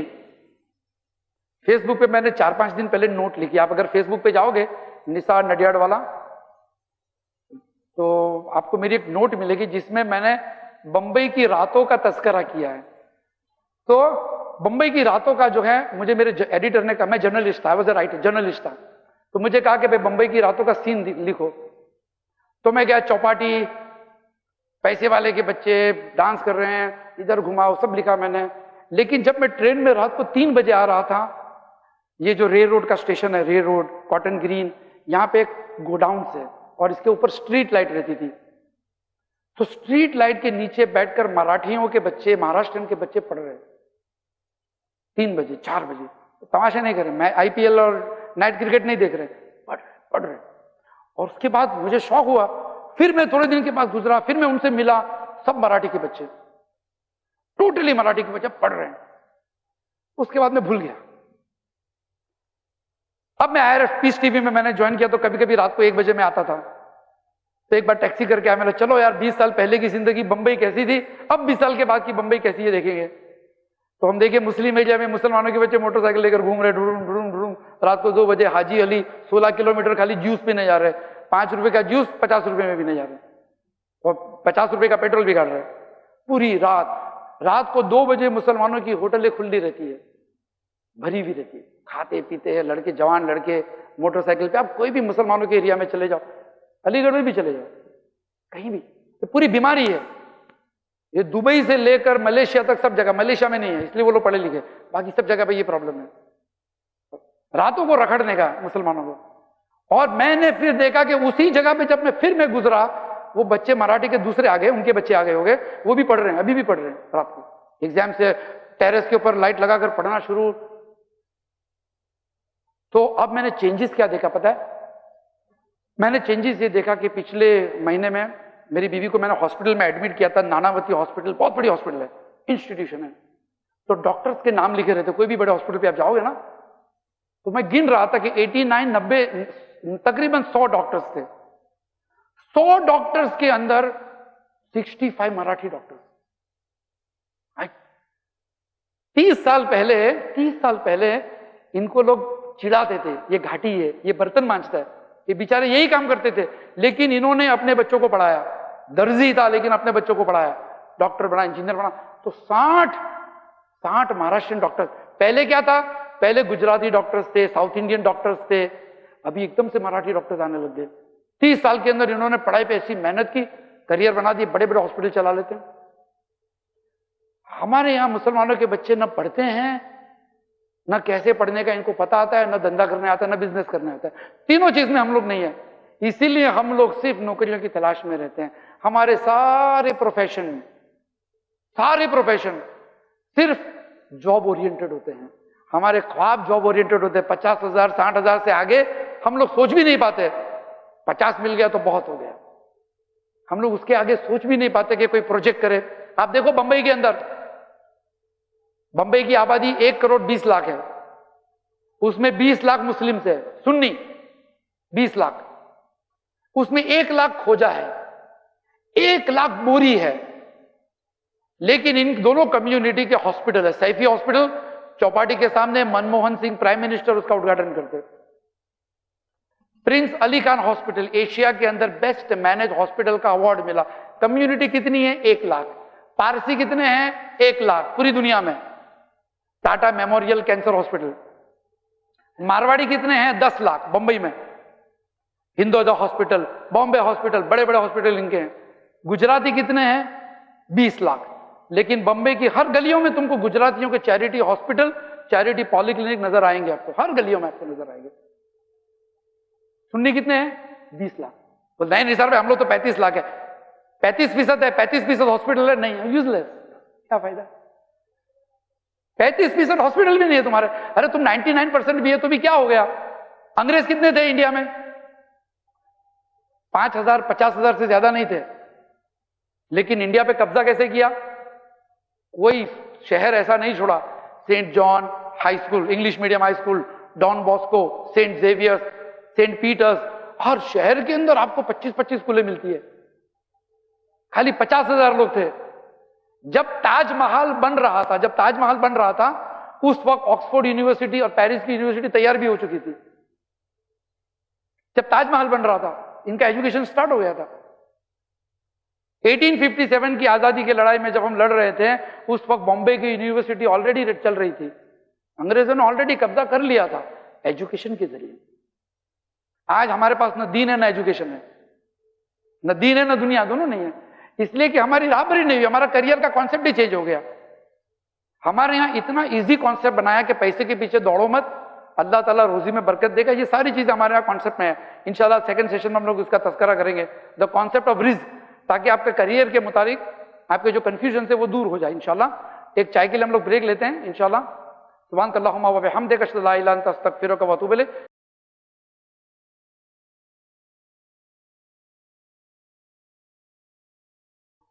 So we begin the second session now. इंशाल्लाह अभी हम दूसरी नशिस्त में डिस्कशन करेंगे। सबसे पहले इंपॉर्टेंस एजुकेशन के साथ साथ और क्या क्या चीजें हमको सीखनी चाहिए साइड बाय साइड। डिग्री के अलावा भले आपके पास कोई भी डिग्री है, MBA है या मेडिकल डिग्री भी हो या इंजीनियरिंग भी डिग्री हो, कुछ न कुछ और सीखना चाहिए साथ में, जिसकी बदौलत आपकी मेडिकल डिग्री अच्छी हो लगेगी, आपकी MBA की डिग्री अच्छी नजर होगी। अगर आपके पास कुछ फन, जिसको एक्स्ट्रा करिकुलर एक्टिविटी कहते हैं या जिसको पैरेलल करियर कहते हैं, पैरेलल करियर, ये टर्म अगर आप समझ लेंगे तो आपके बहुत सारे करियर्स के मुश्किलात आपके हल हो जाएंगे। पैरेलल करियर कहते हैं कोई ऐसा पैशन, कोई ऐसा शौक जो आप नर्चर करते हैं, आप सोचते हैं और उस पर आप साइड बाय साइड एक शौक के खातिर सीखते हैं। वो कोई भी चीज हो सकती है। मिसाल के तौर पे आप मेडिकल साइंस के स्टूडेंट हैं लेकिन आपको लिखने का शौक है, तो आप रोज 1 घंटा लिखते हैं। आप इंजीनियरिंग के स्टूडेंट है लेकिन आपको बॉडी बिल्डिंग का शौक है, तो 1 घंटा रोज जिम में जाते हैं आप। एक शौक जो 3-4 साल तक करते रहने से उस पर आपकी एक्सपर्टाइज हो जाएगी कोई भी चीज में, तो आपको हो सकता है वो चीज आगे चलकर आपको एक पैरेलल इनकम देगी। साइड बाय साइड आपकी एक इनकम शुरू हो जाएगी, पैरेलल इनकम। आप डॉक्टर है, इंजीनियर है, सैलरी आ रही है 20,000, 25,000, 40,000, लेकिन साइड बाय साइड आपका एक करियर ऐसा होना चाहिए, पैरेलल करियर, जो आपके साइड के करियर को बहुत आसानी से सपोर्ट कर सके। वरना क्या होगा कि आप 25,000 रुपया कमाते हैं, आपकी जिंदगी एकदम आपको डल लगेगी, एकदम सुस्त लगेगी, यार जिंदगी में मजा नहीं आ रहा, पैसा कमा रहे हैं, पैसा कम पड़ रहा है। बीवी को बोलेंगे तू भी काम पे लग जा, वो बीवी भी बेचारी काम पे जाएगी, 8 घंटा काम करेगी, 2 घंटा ट्रैवलिंग करेगी बस में, रिक्शा में, आके थक जाएगी, फिर खाना पकाएगी, बच्चों का होमवर्क देखेगी, आप टीवी पे IPL देखेंगे, वो होमवर्क देखती रहती बेचारी, तो फिर वो बागी हो जाती है कि भाई हम 15 घंटा 16 घंटा कैसे काम करेंगे। इसीलिए आपके पास 2 करियर होने चाहिए। अक्सर लोग आजकल 2-2, 3-3 करियर पे मेहनत करते हैं। जो पैसे वाले होते हैं वो अपना पैसा इन्वेस्ट करते हैं। एक दुकान खरीद के भाड़े पे दे दिया, अब महीने का 10,000, 5,000 आते रहते हैं, फ्लैट है, बाप दादा की विरासत में से मिल गया, तो उनको इनकम आती रहती है। आपके पास ऐसा नहीं है। पैरेलल इनकम और पैरेलल करियर, ये 2 चीज के ऊपर हर मुसलमान को, चाहे लड़का हो लड़की हो, इसकी नजर होनी चाहिए। कभी कभी ऐसा होता है कि ये पैरेलल करियर जो होता है ये आपका मेन सोर्स ऑफ इनकम बन जाता है। मेरा बिजनेस है कपड़े का और कंस्ट्रक्शन का, लेकिन मुझे शौक था पब्लिक स्पीकिंग का, तो पब्लिक स्पीकिंग करते करते करते दाई बन गए, पब्लिक स्पीकिंग के ट्रेनर बन गए, अभी इंटरनेशनल ट्रेनर बन गए। अभी दुबई भी जाता हूं मैं, मलेशिया जाता हूं, तंजानिया जाता हूं, स्पेन जाता हूं, वहां जाके सिखाता हूं। तो जो मेरी इनकम आज है वो मेरी पढ़ाई पे या मेरे कारोबार से ज्यादा मेरे पैशन की है, मेरे पैरेलल करियर की आमदनी है। अल्लाह ने आपको भी कोई सलाहियत दी होगी, आपको पता लगाना चाहिए कौन सी सलाहियत है। हमारा एक दोस्त है, BCom है और अकाउंटेंट का काम करता था ऑफिस में हमारे साथ, लेकिन उसको गाड़ियों के बारे में, मोटरसाइकिल के बारे में अच्छा नॉलेज, पैशन, कोई कोर्स नहीं किया था उसने, शौक था।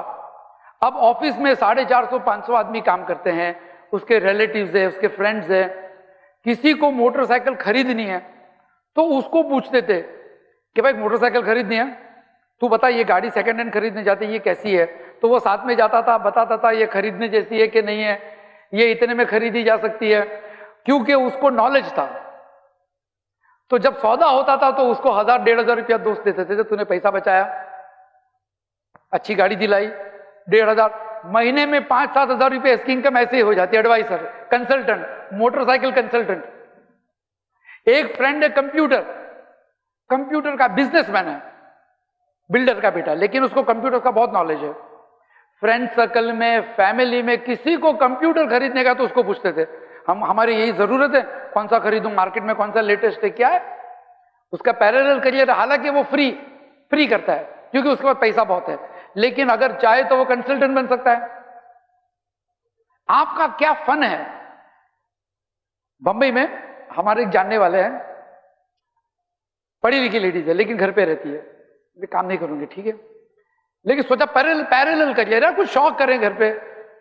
तो एक दफा उन्होंने पैम्पलेट्स बनाए चाय बनाने के, 25 किस्म की चाय बनाने के तरीके, और उन्होंने पैम्पलेट्स बांट दिए मस्जिद में जुमा के दिन। औरतें आ गई 25 किस्म की चाय, जो चाय के शौकीन थे, शौहर अपनी बीवी को भेजा जैसे क्या कुछ नई चाय बनाने का। अब इलायची वाली चाय, मसाला वाली चाय, खट्टी चाय, मीठी चाय, सफेद चाय, काली चाय, सुलेमानी चाय, हर किस्म की चाय उसने 3 घंटे में सिखा दी। सबसे 500 रुपया लिया, 3 घंटे में 7,500-8 हजार रुपया कमा गया हफ्ते में एक बार। पैरेलल करियर हो गया उसका, एक पैशन था। पैशन आपका भी कुछ हो सकता है, आपको पता नहीं है। हर आदमी को अल्लाह ने कोई ना कोई टैलेंट दिया, कोई भी बेकार नहीं है, बस हमें तलाश करनी चाहिए कि हम किस चीज के अंदर महारत रखते हैं। पढ़ो, पर ए ग्रेड आओ, नो प्रॉब्लम, लेकिन साइड बाय साइड। कुछ बच्चे ऐसे रहते हैं बंबई में, पढ़ने जाते हैं लेकिन फ्री टाइम पे नीचे गप्पे नहीं मारते, ब्रोकरेज का काम करते हैं, प्रॉपर्टी के वहां काम करते हैं, किसी के वहां जाके सीखते हैं, और फिर धीरे धीरे वो एक साइड इनकम खड़ी कर डालते हैं ये लोग। आजकल तो इंटरनेट पे लोग कितनी चीजें बेचते हैं। एक लड़का खाली इंटरनेट पे जाता है और देखता है कि लेटेस्ट पुरानी किताबें मेडिकल की, इसकी उसकी, जो इंडिया में अवेलेबल नहीं है, सेकंड हैंड में खरीदता है और लोगों को किराए पे दे देता है, भाड़े पे देता है। 1 साल, 6 महीना, 2 महीने के लिए एग्जाम आ रही है, 1 महीने के लिए किताब। अब किताब खरीदी है उसने 250 रुपये में, मिसाल के तौर पे। अब भाड़ा वो ले रहा 50 का, तो साल भर में उसको 500 रुपया मिल जाता है। ऐसे 25 किताब होती है जो सर्कुलेट होती रहती है, महीने में उसको 4-5 हजार रुपया ऐसे ही मिल जाता है। एक छोटा बच्चा हमारे मोहल्ले में, उसके पास साइकिल थी, उसके माँ बाप दिलाते ना छोटी साइकिल, 8-9 साल का बच्चा, 8-9 साल का बच्चा बस। अब छुट्टियों में क्या दोस्तों को बुलाता है, साइकिल चलाने भाड़े पे 10 रुपया 1 घंटे का, मैं तेरे को सिखाऊंगा भी और 10 रुपया। तो वो माँ को बोलता, माँ वो है ना फलाना लड़का, वो मुझे साइकिल चलाना सिखाएगा, 10 रुपया 1 घंटे का। बोलता है, मम्मी मेरे पास साइकिल तो है, मैं सीखूं क्या? था हाँ 10 रुपये में तो अच्छा बेटा, सिखाएगा भी और चलाएगा भी। तो उसने अपने माँ बाप को बोले बिना, मैं रोजाना 100 रुपये की इनकम, यानी छुट्टियों में उसने 4,000 रुपया कमा लिया। है क्या नहीं? अभी हमको कितनी चीजें आती है, कुछ भी कर सकते हैं आप, कुछ भी सिखा सकते हो। आज का जमाना टेक्नोलॉजी का जमाना नहीं है, आज टेक्नोलॉजी हमारा सोर्स ऑफ इनकम है। आज का जमाना टीचिंग का जमाना है, एजुकेशन का जमाना है। जो आदमी सिखा सकता है वो आदमी पैसे बना सकता है। क्या सिखा सकते हो वो आपके ऊपर है। जो आदमी सिखा सकता है, आज देखो आपका फैमिली बजट, अगर आपके अब्बा 30-40 हजार रुपया कमाते हैं तो आप देखोगे कि 15,000 रुपया बच्चों की एजुकेशन में चले जाते कि नहीं चले जाते। प्राइवेट ट्यूशंस, फीस, किताबें, एक्स्ट्रा क्लासेस, आने जाने का खर्चा, पॉकेट मनी, सारा खर्चा फैमिली का एजुकेशन के पीछे जाते हैं। दुबई से लेकर मलेशिया तक, अमेरिका में भी सब एजुकेशन के पीछे जाते हैं। मालूम ये हुआ कि अगर आप सिखाना शुरू करते हैं कुछ भी साइड इनकम, आप भी कमा सकते हो। बहुत सारे बच्चे एमकॉम के जो रहते हैं ना, ये प्राइवेट ट्यूशन देते हैं। 12th स्टैंडर्ड के बच्चे कॉमर्स को, कुछ बच्चे उर्दू मीडियम में से आते हैं, कुछ बच्चे हिंदी मीडियम में से आते हैं। अब इनको आने के बाद समझ में नहीं आता, इतनी बड़ी बड़ी किताबें। तो जो सीनियर बच्चे रहते हैं, FY BCom, SY BCom, इनके लिए 11th स्टैंडर्ड 12th स्टैंडर्ड आसान हो जाता है। 400-500 रुपया फीस ले, तो वो भी सोचता है अगर मैं कोचिंग क्लासेस में जाऊंगा तो 1500 होगा, ये 500 में सिखाते हैं। घर पे बैठकर, हॉस्टल में बैठकर 3-4-5 स्टूडेंट्स हो जाते तो साल भर के कम से कम 50 से 60 हजार रुपया आदमी कमा लेता है। Side income, parallel income. आगे चलकर हो सकता है वो प्रोफेसर बन गया, पढ़ाने की स्टाइल तो उसको आ गई ना। टीचिंग इज द फील्ड जो आपको बहुत पैसे वाला बना सकती है। मैं नहीं कहता हूं कि सब छोड़ के आप टीचिंग सीखो, मैं बताता हूं कि किस तरह से कोई ना कोई करियर आप कर सकते हो। कोई ना कोई कंसल्टेंसी होती है, आप कंसल्टेंसी कर सकते हो। कुछ लोग ऐसे होते हैं छुट्टियों में सीनियर्स के वहां जाते हैं। मिसाल के तौर पे हमारा फ्रेंड का एक बेटा है जो डॉक्टर बन रहा है, उसको मेडिकल का शौक है, लेकिन मेडिकल में एडमिशन को अभी टाइम है, छुट्टियां हैं। तो क्या करता था वो, अपने फैमिली के जो डॉक्टर्स होते हैं ना, वहां डिस्पेंसरी पे जाकर खाली बैठता था, देखता था दवाइयां कैसे देते हैं, इंजेक्शन कैसे देते हैं, वो सारी चीजें सीखता था। उसको मेडिकल में जब एडमिशन हो गया, ही वॉज ऑलरेडी सीनियर, सब आता है उसको तकरीबन वो प्रोफेसर बोलते you know yes sir I know this, ऐसा ऐसा। अजीब है, क्योंकि इसको किसी ने कहा नहीं, एक शौक था सीखने का, तो चला गया सीखने के लिए और सीख गया। डिजाइनिंग का लोग करते हैं। बीच में क्या होता था, आज तो बहुत ही ग्लोबल मार्केट हो चुका है, आज से 20 साल पहले लोग इंग्लैंड जाते थे और इंग्लैंड में गुजराती कम्युनिटी बहुत थी, तो सलवार कमीज बहुत डिमांड रहता था। बंबई की 200 रुपए की सलवार कमीज इंग्लैंड में कम से कम 7-8 हजार में बिकती थी, सिर्फ 200 रुपए की। वहां पे कॉटन महंगा था, तो बहुत सारी लेडीज रहती, हमारे सिंधी कम्युनिटी के, हमारे मारवाड़ी कम्युनिटी के, ये लोग 40-50 जोड़ी कपड़े सिलाते थे, ट्रेडिशनल फॉर्मल वेयर्स, शादियों में पहन सको वैसे। और बैग भर के ये लोग इंग्लैंड का वीजा निकल कर जाते थे, किसी के घर के हॉल में एग्जीबिशन रखते थे, चाय नाश्ते की पार्टी रखते थे और माल बेचकर एक ट्रिप में कम से कम 50 से 60 हजार रुपया, उस जमाने में बहुत बड़ी बात थी, बहुत बड़ी रकम थी। जब पेट्रोल 10 रुपए का था, जब सोना 8,000 का था, उस जमाने में इतना पैसा बहुत काफी है। पैरेलल करियर आपको सोचना चाहिए कि मेरी किन चीजों में दिलचस्पी है। पढ़ाई के अलावा कम से कम 8 से 10 चीजों की लिस्ट बना सकते हो आप, कम से कम 8 से 10 चीजों की। उसके बाद आप देखो कि मैं आज ही अगर करना चाहूं तो क्या कर सकता हूं, वो नंबर 1। नंबर 2 मेरे लिए आसान क्या है, नंबर 2 पे आएगा, नंबर 3 पे आएगा। इस तरह से पहली 2-4 चीजें पकड़े, फारिग औकात में आप कोशिश कीजिए, देखो आपको करियर मिल जाएगा। करियर कभी भी आदमी को मिल सकता है, कोई भी फील्ड मिल सकती है। 3 साल पहले जब मैंने पीस टीवी छोड़ दिया, मेरे पास करियर नहीं था, उस zaman रोज 1-1, 2-2 नोट लिखते लिखते लोग, आज मैं राइटर बन गया। 1 साल के अंदर 1000 पेजेस लिख दिया हमने, राइटर बन गया। कभी भी आपको चांस मिल जाएगा, आप एक फन के ऊपर मेहनत करो, खरीदने वाला आ जाएगा। इतना याद रखना, आपका फन, आपका टैलेंट, चाहे जूते की डिजाइन बनाओ, चाहे कपड़े का कलर कॉम्बिनेशन में एक्सपर्ट हो जाए, आपका फन, आपका टैलेंट कभी ना कभी आपके रोजी का जरिया बन जाता है। कोई ना कोई गिराक पैसा लेकर उसकी तलाश में आता है, आपको मिल जाएगा। आज तो फेसबुक पे लोग टाइम वेस्ट करते हैं, इंटरनेट पे। अगर टाइम का इस्तेमाल करोगे तो आप इंटरनेट से भी पैसा कमा सकते हो। क्या कर सकते हो आप, कई चीजें कर सकते हो। कंसल्टिंग, बच्चा कमजोर है, मैथ्स में कमजोर है, आप स्काइप के ऊपर किसी के बच्चे को पढ़ाओ। तो उस एतबार से you have to develop a parallel career. Clear?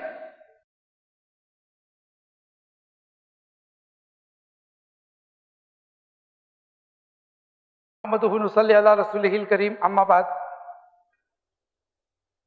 अब this session will be about, we were discussing, हम लोग डिस्कस कर रहे थे कि किन चीजों का सीखना जरूरी है साइड बाय साइड। एक तो हमने पैरेलल करियर का डिस्कशन किया, अब हम डिस्कशन करेंगे कौन सी सलाहियतें होनी चाहिए हमारे अंदर, तब जाके हम कोई भी प्रोफेशन में कामयाब हो सकते हैं। चाहे मैनेजर हो, चाहे आप जॉब करो या प्रोफेसर बनो या कोई भी फन, कुछ चीजें आपके अंदर होना चाहिए। कोई भी प्रोफेशन का सक्सेस ये आदमी के नेचर के ऊपर होता है। इसकी तरक्की आपकी कितना नॉलेज है, आपकी कितनी डिग्रियां हैं, उस पर लोग आपको कामयाब नहीं कहते हैं। आपका नेचर कैसा है उसको लोग कामयाब कहते हैं। तो जब आप पढ़ाई लिखाई करके जब आप जॉब के लिए जाओगे तो सीधी सी बात है कि लोग आपसे कुछ उम्मीदें रखते हैं। जब आप ऑफिस में ज्वाइन करोगे तो वहां पे आपकी दुनिया नहीं होगी, कॉलेज के फ्रेंड्स नहीं होंगे, वहां बॉस होगा, वहां सीनियर्स होंगे, दूसरे कलीग्स होंगे और हर किस्म के लोग होंगे। कुछ लोग हसद रखने वाले भी होंगे, कुछ लोग शॉर्ट टेम्पर्ड होंगे। तो इस किस्म के लोगों के साथ अभी आपने डिग्री हासिल की है, प्रोफेशन चुना है, तो जिंदगी भर आपको वास्ता तो पड़ेगा। आपको कहीं भी जाएगी ऑफिस पॉलिटिक्स तो आपको मिलेगी, यू कैन नॉट डिनाई। इसलिए कि इंसान जब साथ में रहते हैं तो ये सब प्रॉब्लम्स तो आती है। ऑफिस पॉलिटिक्स रहती है साथ में, कभी कभी एक दूसरे का प्रेशर बहुत हो जाता है, बर्दाश्त नहीं होता किसी से, उस तरह से बहुत सारी चीजें रहती है। तो इन चीजों का मुकाबला करने के लिए, इन चीजों में से कामयाबी हासिल करने के लिए, ऐसा होते होते इसके लिए चंद फंड की जरूरत होती है। सबसे नंबर 1, आदमी की बातचीत करने का अंदाज अच्छा होना चाहिए। अगर आपने सी ग्रेड से भी डिग्री ली है, लेकिन अगर आप बातचीत करने का अंदाज अच्छा रखते हैं तो लोग आपको पसंद करते हैं। अब क्या मायना होता है कि बातचीत करने का अंदाज? अगर आप कुरान भी पढ़ेंगे तो अल्लाह ताला कुरान में भी फरमाते वक़ूलु लिन्नास हुस्ना, और इंसानों के साथ खूबसूरत अंदाज में बातें करो। यक़ूलुल लती हिय अहसन, लोगों के साथ बात करो तो अच्छे अंदाज में बात करो। अच्छे अंदाज और खूबसूरती किसे कहते हैं बातचीत में? सबसे इंपॉर्टेंट चीज होती है कि आदमी जब बातचीत करता है तो अल्फाज का जो चॉइस होता है, अल्फाज का जो सिलेक्शन होता है, वर्ड्स का, सेंटेंसेस का, इसमें डिसिप्लिन का होना जरूरी है। द डिसिप्लिन ऑफ कन्वर्सेशन, बातचीत के अंदर डिसिप्लिन अगर नहीं होती है, आदमी तू तड़ाक से बात करता है तो लोगों को ऐसे शख्स पसंद नहीं होते हैं। लेकिन आदमी की जबान पे अगर शहद होती है, जबान पे शहद मतलब लगाने का नहीं, बातचीत के अंदर मिठास, तो अगर वो गुस्सा भी होता है, नाराज भी होता है, तो भी लोग बर्दाश्त कर लेते हैं, क्योंकि उसके नाराजगी के अंदर भी खूबसूरती होती है। अब जैसे मिसाल के तौर पे हमारे वहां एक जनाब काम करते हैं, उनकी लखनवी उर्दू है, शायद आप लोगों को पता है ना लखनवी उर्दू का स्टेटस क्या है। अब ये लखनवी उर्दू की एक खासियत होती है, इसमें अदब होती है, अदब जिसको कहते हैं डिसिप्लिन। अभी एक दफा वो फोन पे किसी से बात कर रहे थे और मैंने पहली बार किसी को लखनवी अदब में देखा बात करते हुए। अब कहते भाई हम आपसे बहुत नाराज हैं, आपने हमारा दिल तोड़ दिया, अगर आप जो है हमारे रिश्तेदार नहीं होते तो शायद मुझसे मुश्किल हो जाता मेरे से गुस्सा बर्दाश्त करना। तो मैंने मेरे साथी से पूछा ये क्या कर रहे हैं? कहते ये झगड़ा कर रहे हैं। तो झगड़ा कर रहे हैं? ऐसे तो हम तो चिल्ला के झगड़ा करते बम्बई वाले। बोले ये लखनवी है ना, इनकी जबान में, इनके झगड़े में भी अदब होता है। तो आदमी अपनी नाराजगी का भी अच्छे अंदाज में अपनी नाराजगी को पेश कर सकता है। मिसाल के तौर पे आप किसी से नाराज है, एक तरीका ये है, क्या यहाँ से जैसे रहते हैं ना नुक्कड़ के लोग, चिल्लाम चिल्ली, आप देखते होगे चार आदमी आते दोनों को छुड़ाते हैं। एक होता है आदमी प्यार से भी नाराजगी का इजहार कर सकता है, देखिए भाई मैं आपके साथ इत्तेफाक नहीं रखता हूँ, I don't agree with you, आप बात करें ना करें, नहीं तो कोई बात नहीं, हम तो चलें। उसने किसी का इंसल्ट नहीं किया। किसी भी शख्स को अपनी इंसल्ट पसंद नहीं होती है। हर शख्स का अपना एक सेल्फ रिस्पेक्ट होता है। कभी कभी सामने वाले आदमी को इंसल्ट महसूस होता है, यहां तक कि आप हक पे है तो भी वो अपनी इज्जत बचाने के लिए आपके साथ एक्सेप्ट नहीं करेगा आपकी बात को। इसीलिए बातचीत के अंदाज में, डिसएग्रीमेंट के अंदाज में मिठास का होना बहुत जरूरी है। अगर आप नाराजगी से, दादागिरी से बात करोगे तो बहुत मुश्किल हो जाएगा। कभी कभी ऐसा होता है। तो मिठास बातचीत के अंदर सबसे इंपॉर्टेंट है नाराजगी का। सेकंड इंपॉर्टेंट है गुस्सा आ जाना। अक्सर लोगों को एक शिकायत होती है कि हम लोग शॉर्ट टेम्पर्ड है। लेकिन आप देखिए शॉर्ट टेम्पर्ड आपकी चलेगी कहाँ? आपके छोटे भाई बहन के सामने, आपकी बीवी के सामने, या आपके शौहर के सामने, आपके सेठ के सामने आपकी शॉर्ट टेम्पर्ड नहीं चलेगी। वहां रोजी कमाना है, गुस्सा पीना पड़ता है। गिराक आएगा तो उसके सामने आप गुस्सा नहीं कर सकते हो, आपकी रोजी है वो। लेकिन नौकर के सामने गुस्सा कर सकते हो। तो that is not called controlling your temper. अपने गुस्से को कंट्रोल करने के लिए आदमी को चाहिए कि हमसे जो छोटा रहता है, जो जूनियर होता है, उसके साथ नरमी से पेश आए। अगर दादा दादी, नाना नानी घर पे हैं तो हमसे जूनियर हो गए, क्यों? अब वो कमजोर है, अब वो हमको थप्पड़ नहीं मार सकते, हम डांटेंगे तो बेचारे बैठ जाएंगे, है कि नहीं? कुछ लोग बदतमीजी से पेश आते हैं अपने दादा दादी से, अपने नाना नानी से भी कभी कभी देखने मिलता है। कुछ लोग अपने माँ बाप से भी बदतमीजी से पेश आते हैं, सोचते हैं कि हम शॉर्ट टेम्पर्ड है। लेकिन हुस्न अखलाक के सबसे ज्यादा मुस्तहिक और सबसे ज्यादा प्रैक्टिस करना है, अगर आपको आपके अखलाक को डेवलप करना है, तो आपके इर्द गिर्द में जो लोग कमजोर हैं, झाड़ू वाला है, चाय वाला है, सिक्योरिटी वाला है, घर में है जो कमजोर है, काम वाली है, उसके साथ आप कर सकते हैं। और कुरान ने इसको, अल्लाह ने इस कैटेगरी को बहुत महबूब रखा है। अल्लाह ने फरमाया वल्लाहु युहिब्बुल मुहसिनीन, अल्लाह ताला मोहसिनों को बहुत पसंद करता है। ये सूरे आले इमरान की आयत है, आयत नंबर 132, आयत नंबर 152, कि ये लोग जब गुस्सा होते हैं तो गुस्सा पी जाते हैं और लोगों को माफ करते हैं। दो चीज होती है, जब आप प्रोफेशनल लाइफ में जाओगे, आप गुस्सा पी गए लेकिन आप भूल नहीं पाते हो, अरे उसने मेरे साथ ऐसा किया था, आपने माफ कर दिया, अफू कर दिया, वस्फहू नहीं किया। दो लफ्ज है, अफू वस्फहू। अफू कहते हैं दरगुजर करना, कि भाई आपके साथ झगड़ा था, आपने इंसल्ट कर दी थी, मैं जी ठीक है मैंने माफ कर दिया। लेकिन जब भी आप सामने हो तो मुझे याद आता है। तो आपने माफ तो कर दिया, लेकिन आप भूल नहीं पा रहे हैं, वसफहू नहीं हो रहा है। सफहा उसमें से बनता मुसाफा, मतलब है मिलना। यानी आप किसी को माफ कर दो तो ऐसा माफ करो गोया कि उसने कभी आपके साथ इंसल्ट नहीं किया। कॉर्पोरेट वर्ल्ड में, प्रोफेशनल लाइफ में अलग अलग मिजाज के लोगों के साथ आपको रोजाना 8-9 घंटा काम करना है। अगर आपने अपने टेम्पर को, अपने गुस्से को, अपने नेचर की तरफ कंट्रोल नहीं किया तो आप महसूस करोगे कि लोग आपको पसंद नहीं करते हैं। आपके पीठ के पीछे लोग गिबत करेंगे। और ये बहनों के साथ भी हो सकता है। जब शादी करके अपने घर जाएंगी ससुराल में, अगर टेम्पर कंट्रोल नहीं किया तो बेचारी माँ तो बर्दाश्त कर सकती थी, लेकिन सास बर्दाश्त नहीं करेगी। ये झगड़े हो जाएंगे। हम तो हमारे माँ के घर पे ऐसे थे। कल इंशाल्लाह इस पर हम मजीद डिस्कस करेंगे। तो नंबर 1, आदमी को टेम्पर कंट्रोल करना चाहिए, अच्छे बातचीत का अंदाज। गुस्सा हो तो भी आदमी प्यार से बात कर सकता है। नंबर 3, आपस में दिलदारी का नेचर होना चाहिए। दिलदारी कहते हैं कि साथ में जब प्रोफेशनल लाइफ में आप किसी के साथ काम करते हो तो आपको चाहिए कि आप उसके साथ या लोगों के साथ नरमी से पेश आए। मिसाल के तौर पर हमारी जो ऑफिस है, हमारी ऑफिस में एक शख्स ऐसा था, हालांकि हेल्पर था, झाड़ू पोछा मारता था, लेकिन अगर उसको पता चला कि स्टाफ में कोई शख्स बीमार है तो ये शख्स साथियों को बता देता था। यानी 350 आदमी को मालूम पड़ जाता था कि फलाना शख्स का ऑपरेशन हुआ है, उसको पैसे की कमी है, सब मिलकर पैसा देते थे। एक आदमी जमा करता था। हालांकि ये काम सीनियर्स का था, लेकिन झाड़ू वाला करता है।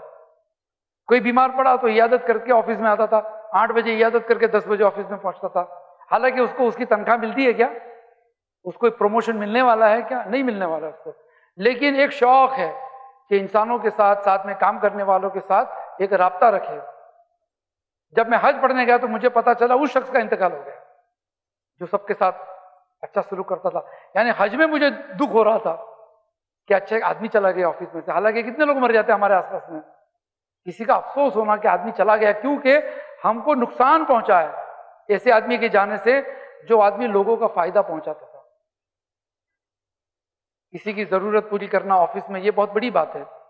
इब्ने अब्बास रजी अल्लाह अन्हु एक दफा मस्जिद नबवी में एतकाफ कर रहे थे, रमजान के महीने में मस्जिद नबवी में। अभी एतकाफ यानी ईद का दिन करीब होता है, बिल्कुल सही हदीस है। एक शख्स आकर कहते हैं कि इब्ने अब्बास मैं मुसाफिर हूं, मेरे पैसे अटके हुए हैं, वो फलाना आदमी मेरा पेमेंट नहीं कर रहा है, अगर करेगा तो मैं जाकर ईद बना सकता हूं अपने बच्चों के साथ, और आपको वो पहचानते हैं, अगर आप चलकर सिफारिश कर दो कि मेरा पेमेंट रुका हुआ है, आ जाएगा। तो इब्ने अब्बास उठ जाते, कहते चलो, और दोनों साथ में चलते हैं। एहतिकाफ करके आदमी एहतिकाफ करते करते मस्जिद नबी से जा रहे हैं। एक शख्स देखते हैं पीछे दौड़ते, उस्ताद उस्ताद, शेख शेख, क्या हो गया, आप एहतिकाफ में बैठे हो, कैसे जा सकते हो बाहर? तो कहते हैं कि मैंने अल्लाह के रसूल से सुना है कि जो कोई शख्स मुसलमान की एक जरूरत पूरी करता है उसको मस्जिद नबवी में 100 एहतिकाफ का सवाब मिलता है। 100 एहतिकाफ का, एक जरूरत किसी की पूरी करना। अभी कितनी जरूरतें होती है, ऑफिस में कोई काम करता होगा, उसकी माँ बीमार है लेकिन उसकी तनख्वाह 10,000 है। कभी कभी आदमी 20,000 भी कमाता है, 20,000 कमाता है, लेकिन उसकी तनख्वाह काफी नहीं है। उसकी रिश्तेदार को, उसकी बीवी को, किसी को कैंसर है, कितना खर्चा हो जाता है। लेकिन आप सोचते रहे 20,000 कमाता है, मेरे से तो ज्यादा कमाता है, हो सकता है आपका 500 रुपया, उनका 500 रुपया, उसका 600 रुपया, ये सब रकम मिलाकर हो सकता है उसका इलाज हो जाए। हालांकि इससे तनख्वाह आपकी बढ़ने वाली नहीं है, कोई सर्टिफिकेट मिलने वाला नहीं है, लेकिन क्योंकि आप किसी के साथ 8 घंटा रोजाना काम करते हो, 1 महीना, 2 महीना, 1 साल, 2 साल, 5 साल, तो जरूरी है कि एक मोहब्बत का आलम आपस में होना चाहिए। ये आपको हिस्ट्री, मैथ, साइंस की टीचर आपको नहीं सिखाएगी, ये आपको इस्लाम सिखाता है। This is called parallel syllabus, this is called parallel syllabus. ये तालीम अगर आपके अंदर नहीं है तो आप डॉक्टर रहेंगे, इंजीनियर न रहेंगे, प्रोफेसर रहेंगे, आप कोई भी रहेंगे, लेकिन people will not come close to you. लोग ये देना चाहते हैं कि आपसे मेरा क्या फायदा है। दोस्ती का उसूल ये होता है कि भाई आपके साथ रहने से मेरा क्या फायदा है, तब जाकर आपको लॉयल्टी मिलती है लोगों की, लोग आपसे लॉयल क्यों रहते हैं? इसलिए नहीं कि वो अच्छे, इसलिए कि आप उनसे अच्छे हैं। आमतौर पे लोग अपने हुकूक की बात करते हैं। हमेशा सामने वाले के हुकूक और सामने वाले की जरूरतों का ख्याल रखना चाहिए। तो साथ में रहना चाहिए, ऑफिसों में दरगुजरी करनी चाहिए, एक दूसरे की कमजोरियां होती है, और उसके बाद गीबत नहीं करनी चाहिए, वेरी इंपॉर्टेंट थिंग। किसी के पीठ के पीछे, खास करके कॉर्पोरेट ऑफिस में सीनियरों की बुराई होती है। जैसे घर में ससुराल मैके में सास की बुराई होती है, वैसे ऑफिसों में सीनियर्स की बुराई होती है। हमारे मैनेजर साहब तो ऐसे हैं, जोक बनाते हैं, इसलिए कि वे मैनेजर ने हमें डांटा तो हम नाराज हो गए तो हम गीबत करने लग जाते हैं। अब किसी ने जाके बोल दिया कि वो फलाने साहब है ना, उसने आपके बारे में ऐसा बोल दिया, खत्म हो गया आपकी इज्जत। अभी जिंदगी पर वो आदमी, आप उस आदमी को जिंदगी पर खटकेगे, फिर आप सोचेंगे हमारे खिलाफ पार्शियलिटी हो रही है, लेकिन इब्तिदा आपने की। गिबत ऐसी चीज है जो दो इंसानों के बीच में दूरियां पैदा करता है, जो इंसान के सारे करे किराए पे पानी फेर देता है। आपने कितना भी एहसान किया होगा मेरे ऊपर, कितना भी एहसान किया होगा, लेकिन अगर आपने, मुझे पता चला आपने मेरे पीठ के पीछे कुछ बुराई किया, तो आपके एहसान की कदर मैं नहीं कर पाऊंगा। इसीलिए ऑफिसों में लॉयल्टी होती है, एक होती है ऑनेस्टी। दो चीज है। ऑनेस्टी किसको कहते हैं? आप ईमानदारी से वक्त पे आते हैं, अपना काम करते हैं, चले जाते हैं। लॉयल्टी कहते हैं वफादारी, अपनी कंपनी की या अपने यूनिवर्सिटी की या अपने सीनियर्स की, बाहर जाकर आप बुराई नहीं करते। अगर आपने नौकरी छोड़ भी दी है तो भी आप बुराई नहीं करोगे। हमारे वहां दो शख्स का इंटरव्यू हुआ, हमारे मैनेज सेठ थे, हमारे बॉस थे, मैं पूछा, दोनों में से एक शख्स को उसने पसंद किया, दोनों इक्वली क्वालिफाइड थे, दोनों का तजुर्बा सेम था। तो मैंने पूछा कि सर आपने इनको क्यों सिलेक्ट किया, उसको क्यों रिजेक्ट किया? बोला इंटरव्यू के अंदर मैंने उनको दोनों को एक सवाल पूछा कि आपने पुरानी नौकरी क्यों छोड़ी। जिसको रिजेक्ट किया उसने अपनी कंपनी की ढेर सारी बुराइयां की, तो मैंने सोचा कल मेरे वहां से भी जाएगा तो मेरी भी बुराई करेगा। और दूसरा था, उसको मैंने 4 बार पूछा तो बोला बस साहब ऐसे मुझे नहीं जम रहा था, मैंने छोड़ दिया। कि क्यों नहीं जम रहा था? बस साहब ऐसे आपस की बात है, लेकिन I would not like to mention it. तो मैंने सोचा कि ये यहां से जाएगा तो मेरी बुराई भी नहीं करेगा।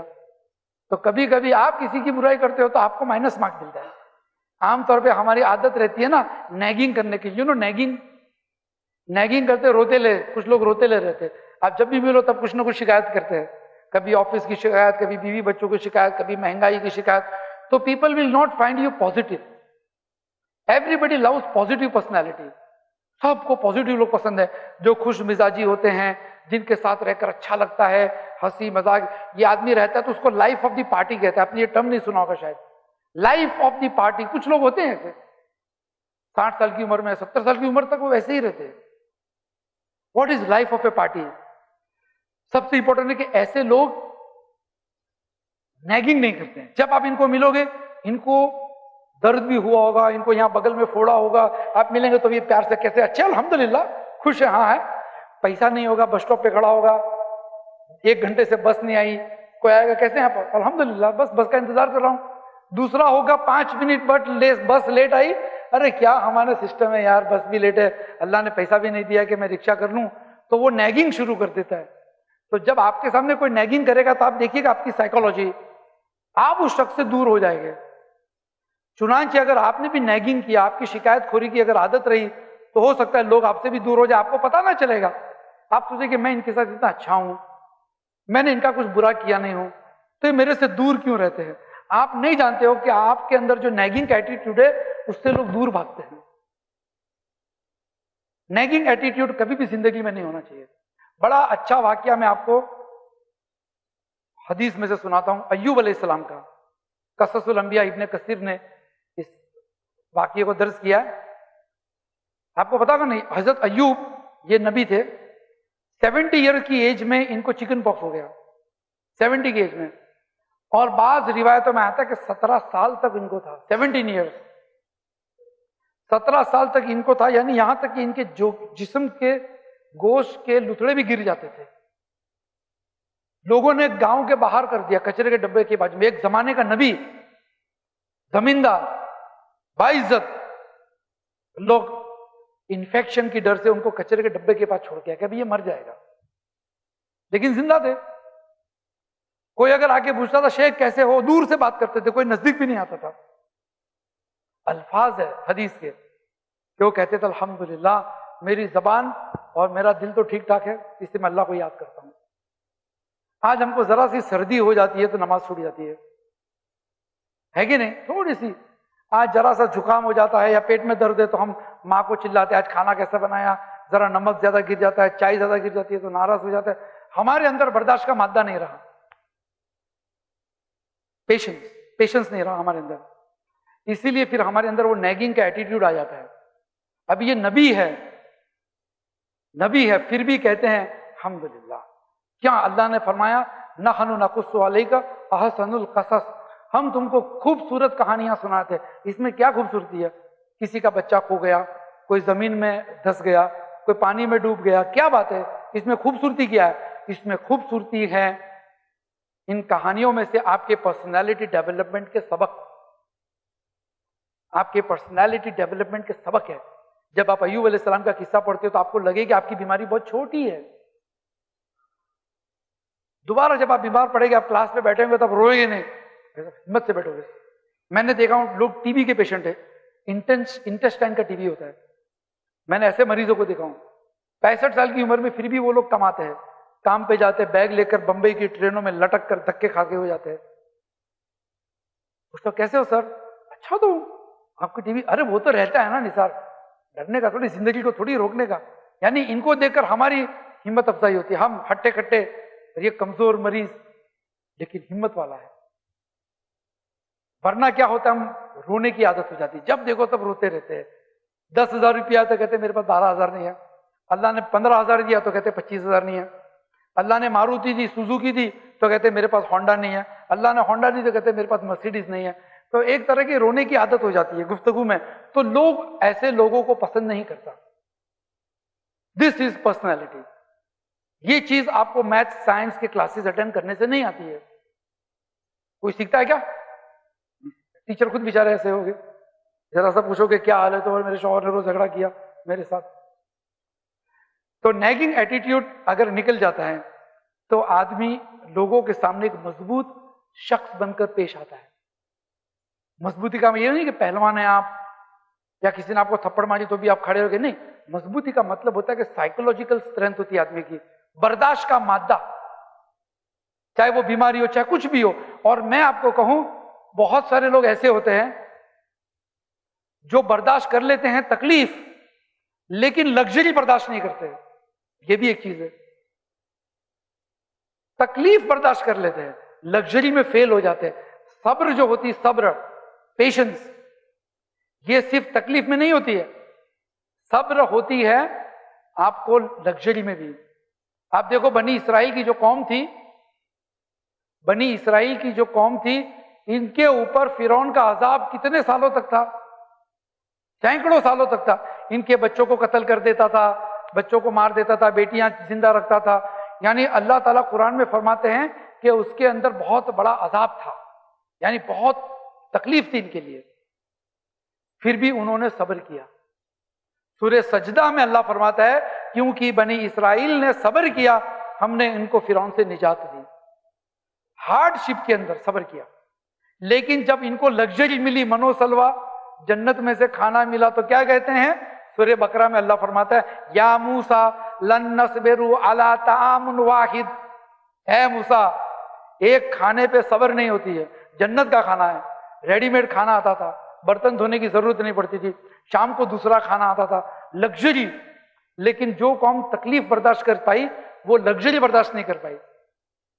आप में से भी होंगे बहुत लोग, अभी आपको बहुत हार्डशिप है, हॉस्टल में रहते हैं, लाइन लगानी पड़ती है नहाने के लिए, रोज आपको चद्दर साफ करनी पड़ती है, अपने कपड़े धोने पड़ते हैं, जल्दी जल्दी कॉलेज में जाने का, रात को मच्छर सताते हैं, लग्जरी हार्डशिप है। फिर भी आप अच्छे आदमी हैं, बर्दाश्त करते हैं, नमाज पढ़ते हैं टाइम पे। उसके बाद आपको सैलरी मिल गई 50,000 की और आपको क्वार्टर्स मिल गया, अब आपको लग्जरी मिली तो आपकी फजर की नमाज गायब हो गई। तो जब अल्लाह ने आपको तकलीफ दी तो आपको सब्र करने वाला पाया, और जब अल्लाह ने आपको तकलीफ से आजमाया तो आपका सबसे पहला सब्र भाग गया। बिल्कुल बनी इसराइल की तरह हमारा भी हादसा होता है ऐसा। जब हम बस स्टॉप पे खड़े रहते हैं, रिक्शा नहीं मिलती है, चल के जाते हैं, तो हमारे अंदर हार्डशिप आती है, हमारे अंदर बर्दाश्त का मादा आता है। लेकिन जब अल्लाह हमको गाड़ी देता है, कार देता है, तो हम ऑफिसों में लेट पहुंचते हैं। कोई गरीब आदमी खड़ा रहता है, सोचते नहीं कि चलो बिठा दो यार एक बस स्टॉप तक, आदमी का पैसे बच जाएंगे, धूप में खड़ा है। हम लग्जरी में फेल हो जाते हैं। और अल्लाह फरमाता है वमन युबद्दिल निअमतिल्लाहि मिन बादी मा जाअतहु फइन्नल्लाह शदीदुल इकाब। जब कोई शख्स, जब कोई कौम अल्लाह की नेमत से, अल्लाह के ब्लेसिंग से उसको ठुकरा देती है, तो अल्लाह ताला का अज़ाब आता है। फिर वही ब्लेसिंग्स, वही नेमत उसके लिए तकलीफ बन जाती है। पैसे वाले हैं, income tax, hypertension, depression, diabetes, luxury कभी कभी अज़ाब बन जाता है। चुनांचे एज ए प्रोफेशनल, जब आप प्रोफेशनल हो तो आपको ख्याल करना चाहिए कि ज्यादा से ज्यादा नेगिंग एटीट्यूड मत रखो। जो भी आपको अल्लाह ने रोजी दी है, आपको अल्हम्दुलिल्लाह, अल्लाह ताला के अंदर इतनी ताकत है कि 8,000 10,000 में आपको लग्जरी से आपकी जिंदगी गुजार सकता है। अल्लाह की कुदरत है। और लाख रुपए में भी आपको कम पड़ेंगे, अरे यार इधर खर्चा हो गया, वो खर्चा हो गया, पेनल्टी आ गई, अल्लाह ने आपके पैसे उड़ा दिए, क्योंकि आपके अंदर शुक्रगुजारी नहीं थी। तो सब्र और शुक्रगुजारी हर प्रोफेशनल के अंदर होना चाहिए। क्यों? क्योंकि that is a part of your qualification. आप ये मत सोचो कि हमारी दाढ़ी है, मुसलमान है, हमको लोग नौकरी नहीं देते हैं। अगर आपके अंदर स्मार्ट पर्सनालिटी है, अगर आप एफिशिएंट है, तो लोग सामने चलकर आपको नौकरी देंगे। आपकी दाढ़ी होगी तो भी। हाशिम आमला को कैप्टन बनाया कि नहीं बनाया? दाढ़ी थी ना, इतनी लंबी दाढ़ी वाला कैप्टन पहली बार आया। लोग टेररिस्ट बोलते थे तो भी उसको कैप्टन बनाया। क्यों? कि भाई ही इज मोस्ट क्वालिफाइड, सबसे ज्यादा क्वालिफाइड है। तो पता चला कि अगर आपके अंदर दम है, आपके अंदर वो पर्सनालिटी की चीजें हैं, जो लीडरशिप की क्वालिटी है, आप अपने ऑर्गेनाइजेशन को, अपने इदारे को, इंस्टीट्यूशन को आप अच्छी तरह से आप रिप्रेजेंट करते हैं, उनका नुकसान नहीं करते हैं, then that is called loyalty. लोग ऐसी पर्सनालिटी को पसंद करते हैं। This is called personality development. कोई कोर्सेज अटेंड करने की जरूरत नहीं है, you have to work on your self. हमारे ऑफिस में एक शख्स था, मामूली सी तनख्वाह, लेकिन उसकी खासियत ये थी कि अगर पंखा चालू देखता था तो बंद कर देता। भाई कौन था यहाँ पे, पंखा क्यों चालू रख के चले गए? बाथरूम में नल चालू रह गया, बंद कर देता था। रात को जाने के वक्त जब सब साइन आउट करके चले जाते थे 8:30 को, ये सबसे लास्ट में जाते थे, देखते थे कोई कंप्यूटर का चालू तो नहीं रह गया, नेट का बटन, इलेक्ट्रिसिटी, छोटी छोटी चीजें किसी को पता नहीं है। किसी ने सेठ को बोला भी नहीं होगा कि ये सबसे लॉयल आदमी, he is a real loyal person. बाकी उनसे डबल ट्रिपल सैलरी वाले आते हैं, काम करते हैं, कचरा भी फेंक के जाते हैं, टेबल के ऊपर छोड़ के चले जाते हैं, लेकिन ये आदमी एकदम up to date. This is called a loyal personality. ये आपके अंदर होना चाहिए। आपको सैलरी नहीं मिलेगी, जब आपको काम पे रखा जाएगा तो आपको ये नहीं कहा जाएगा आप साफ रखना अपना टेबल, इलेक्ट्रिसिटी बर्बाद मत करो, पानी बर्बाद मत करो, ये आपको नहीं कहा जाएगा। लेकिन अल्लाह ने आपको ऑलरेडी कह दिया है, तो ऑफिस में आपको कहने की जरूरत नहीं पड़ेगी बॉस को, but you have to do it as a part of your life. Self organising दूसरी इंपॉर्टेंट चीज है। एज ए प्रोफेशनल, अगर सेल्फ ऑर्गेनाइजिंग अंदर आप में नहीं है तो आप शायद अपनी नौकरी गंवा सकते हो। People love organised people. कैसे मालूम पड़ता है कि आदमी ऑर्गेनाइज्ड है कि नहीं है? कभी कभी इंटरव्यूज में रहते हैं ना, बड़ी बड़ी कंपनियों में 5-6 आदमी, 10 आदमी, 20 आदमी एक पोस्ट के लिए अप्लाई करते हैं। कैसे मालूम पड़ेगा कौन सबसे सलाहियत वाला है? तो देखते हैं कि इनके अंदर ऑर्गेनाइजिंग कैपेसिटी किसके अंदर है। Organising capacity. तो क्या करते हैं, इनको दे दे कबर्ड, भाई ये कबर्ड आप जरा रीएडजस्ट कर डालो। अब वो कबर्ड खोलता है, फाइल बराबर रखता है, इलेक्ट्रिसिटी की बिल कौन सी फाइल में जाएगी, फलाना काम कौन सा। हालांकि वो प्रोफेसर होगा या मैनेजर होगा, क्लर्क है करने के लिए, लेकिन आपको आता है कि नहीं आता है? नहीं तो हमको एक आदमी रखना पड़ेगा, भाई हाथी पाला है। छोटी छोटी चीजें खुद कंप्यूटर चलाना आना चाहिए। ये सारी चीजें आपको एजुकेशन के साथ साथ सीखनी चाहिए। अपने कपड़े की इस्त्री अपने घर में खुद करो। अपना जो हॉस्टल का जो कमरा है, हमारे बोर्डिंग स्कूल, मैं बोर्डिंग स्कूल में था, हमारे में ट्रेनिंग मिलती थी। प्रिंसिपल आता था देखने के लिए कि किसकी बेडशीट बिस्तर पे सबसे साफ सुथरी रखी हुई है, एकदम टाइट लगाते ना बेडशीट लगाते एकदम, या किसके जूते साफ है, कबर्ड खोल के देखते किताबें बराबर रखी है कि नहीं है, एकदम ऑर्गेनाइज्ड, तो उसको इनाम मिलता था। ये प्रिंसिपल हमारे थे, पारसी था, पारसी, लेकिन उसकी खासियत थी कि ही यूज्ड टू टीच, हालांकि ही इंग्लिश टीचर थे, लेकिन बोर्डिंग स्कूल में बच्चों को he was like a father, जाके देखने का कौन क्या करता है, कैसा है, क्या हो गया, जूते कैसे हैं, why your shoes are not polished, क्यों भाई पॉलिश क्यों नहीं किया, तुम्हारे सॉक्स मैले हैं, तुम्हारा ये है वैसा है, उस तरह से ही यूज्ड टू ट्रेन। तो क्या हो गया, वो बैच के सारे लोग ऑर्गेनाइज, कोई कस्टम ऑफिसर, कोई मैनेजर, आज मैं देखता हूं पूरा वो बैच पूरा टॉप पे पहुंचा, उनका जो बैच था वो। बात तो खाली पढ़ा के चले जाते हैं, लेकिन ये चीजें जिंदगी में आपको कोई सिखाएगा नहीं, तो आपको खुद सीखनी चाहिए। हर शख्स को इतना तो आना चाहिए कि कम से कम अपनी चीजों का ख्याल करे, पासपोर्ट किधर रखा है, एग्जामिनेशन स्लिप, बाज लोग एग्जाम्स में जाने के 10 मिनट पहले एग्जामिनेशन की स्लिप तलाश करते, कहां रख दिया मुझे याद नहीं है। ये एब्सेंट माइंडेडनेस नहीं है, ये केयरलेसनेस है, ये लापरवाही है। आप समझते हो शायद भूलने की आदत है, भूलने की आदत नहीं है। आप आइसक्रीम नहीं भूले खाने के लिए, आपको पता है कि शाम को आईपीएल की मैच है, फाइनल से आप नहीं भूले, आप भूले नहीं, आप लापरवाह है। जो शख्स अपनी चीजों से लापरवाही करता है, उसको हम कैसे जिम्मेदारी दे सकते हैं बड़ी कि आप मैनेजर बन जाओ, आप प्रिंसिपल बन जाओ। आप सोचेंगे मैं सीनियर हूं, 10 साल से मैं पीएचडी किया हूं, लेकिन सर प्रिंसिपल की पोस्ट अलग होती है, उसकी जिम्मेदारियां अलग होती है। You are not qualified. Personal grooming बहुत जरूरी है। साथ ही साथ लिबास, यानी नहीं कि ब्रांडेड पहनो, ऐसा नहीं, मैंने कहता महंगे खरीदो, लेकिन लिबास ऐसे होने चाहिए जो आपकी सिंप्लिसिटी भी दिखावे, लेकिन आपको फकीर ना बनावे लोगों के सामने। अभी 2 तरह की लिबास होती है, एक होती है कैजुअल वेयर। कैजुअल वेयर में आप कुछ भी पहन लेते हैं, ट्रैक सूट पहन लिया, टी शर्ट पहन लिया। एक होता है फॉर्मल वेयर। फॉर्मल के अंदर भी जब आप ऑफिस में जाते हैं, blue shirt, checks, red colour का शर्ट है, मैच होता है नहीं होता है, कॉन्ट्रास्ट होता है नहीं होता है, कुछ भी पहन के कुछ भी चले जाते हैं, तो दैट रिफ्लेक्ट्स योर पर्सनैलिटी। आपकी चॉइस हर चीज की, कलम की, जूते के लेस की, आपके बैग की, ये सारी चीजों की चॉइस जो है ये आपकी पर्सनैलिटी दिखाती है। बाज लोग तो बहुत फंसी होते, पता आपको। अभी एक बड़ा जोक मशहूर हो गया था कि अभी अनाउंस हो गया था बेंगलोर में कि हेलमेट आगे पीछे दोनों को पहनने के लिए जरूरी है। जो मोटरसाइकिल चलाते ना, अगर आप आगे बैठेंगे तो हेलमेट जरूरी है, पीछे बैठेंगे तो भी जरूरी है। तो किसी ने एक बड़ा अच्छा लतीफा जोक बनाया था कि एक बीवी अपने शौहर से कहती, जी मेरे पास 8 जोड़ी कपड़े हैं, हमको 8 जोड़ी मैचिंग की हेलमेट लेनी पड़ेगी भाई। 8 जोड़ी मैचिंग, क्यों? पे हेलमेट मैच करेंगे ना स्कार्फ की तरह, तो मैच होना चाहिए, तो हेलमेट भी मैचिंग चाहिए, तो 8 जोड़ी मैच करने पड़ेगा। तो ये लोग रहते शौकीन, जोक था, लेकिन शौक होता है लोगों को, पैसा उड़ाते नहीं है, लेकिन एक शौक होता है। आपको भी शौक होना चाहिए कुछ चीजों का कि भाई हम अगर सफेद शर्ट पहनते हैं तो बटन बराबर लगे है कि नहीं है, इस्त्री है कि नहीं है, दाग तो नहीं है, कम से कम अपना ख्याल रखना चाहिए। आपकी बीवी जब आएगी तो बहुत खुश हो जाएगी। 50% काम तो ये खुद अपना कर लेते हैं और वो 25 जन को बोलेगी। आपके बच्चे भी ऐसी तालीम हो जाएंगे, 50% लाइफ आपकी इजी हो जाएगी, 50% आपके झगड़े कम हो जाएंगे। Very clear, understood. अब उसके बाद हमने देखा सब्र देखा, पेशेंस देखा, बातचीत के अंदाज देखा, नैगिंग पर्सनालिटी को छोड़कर पॉजिटिव जिंदगी में लाना। उसके बाद सबसे इंपॉर्टेंट है चीयरफुल होना। चीयरफुल किसको कहते हैं? दूसरों की मजाक उड़ाना, इसको चीयरफुल नहीं कहते।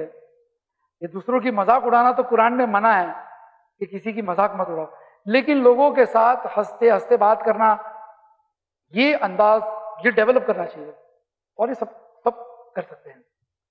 मैं जब नया नया था ऑफिस में, किसी ऑफिस में काम कर रहा था, बड़ी मल्टीनेशनल कंपनी थी, और डर लगता है, सब नए नए होते हैं ना, आप नए हैं, बातचीत करने के लिए डर लगता है थोड़ा सा, कौन है क्या है, कौन कैसा बोलेगा। तो हमारे जो सेठ थे उसके वालिद साहब बड़े खुश मिजाजी आदमी, हमें पता नहीं कि ये सेठ की वो है। मुझे पूछे, क्या निसार, मिस्टर नडियाड वाला? बोला यस सर। हाँ, कब से आए तुम? मैं बोला सर मैं कल से ज्वाइन हुआ हूं। अरे तुम नडियाड वाला गुजराती है, तुमको धंधा करना चाहिए ना, इतना नौकरी करने के लिए क्यों आ गए, तुम तो बिजनेसमैन है, इज जॉली गुड पर्सन, हंसते से बोल रहे। तो मैंने कहा कि हाँ सर मैं थोड़ा सा नया हूं। तो चले गए। मैंने पूछा कौन था? तो कहते हैं कि भाई सेठ के फादर थे। यानी बड़ा आदमी भी कभी कभी मुस्कुराता है। You see, it makes your juniors feel easy.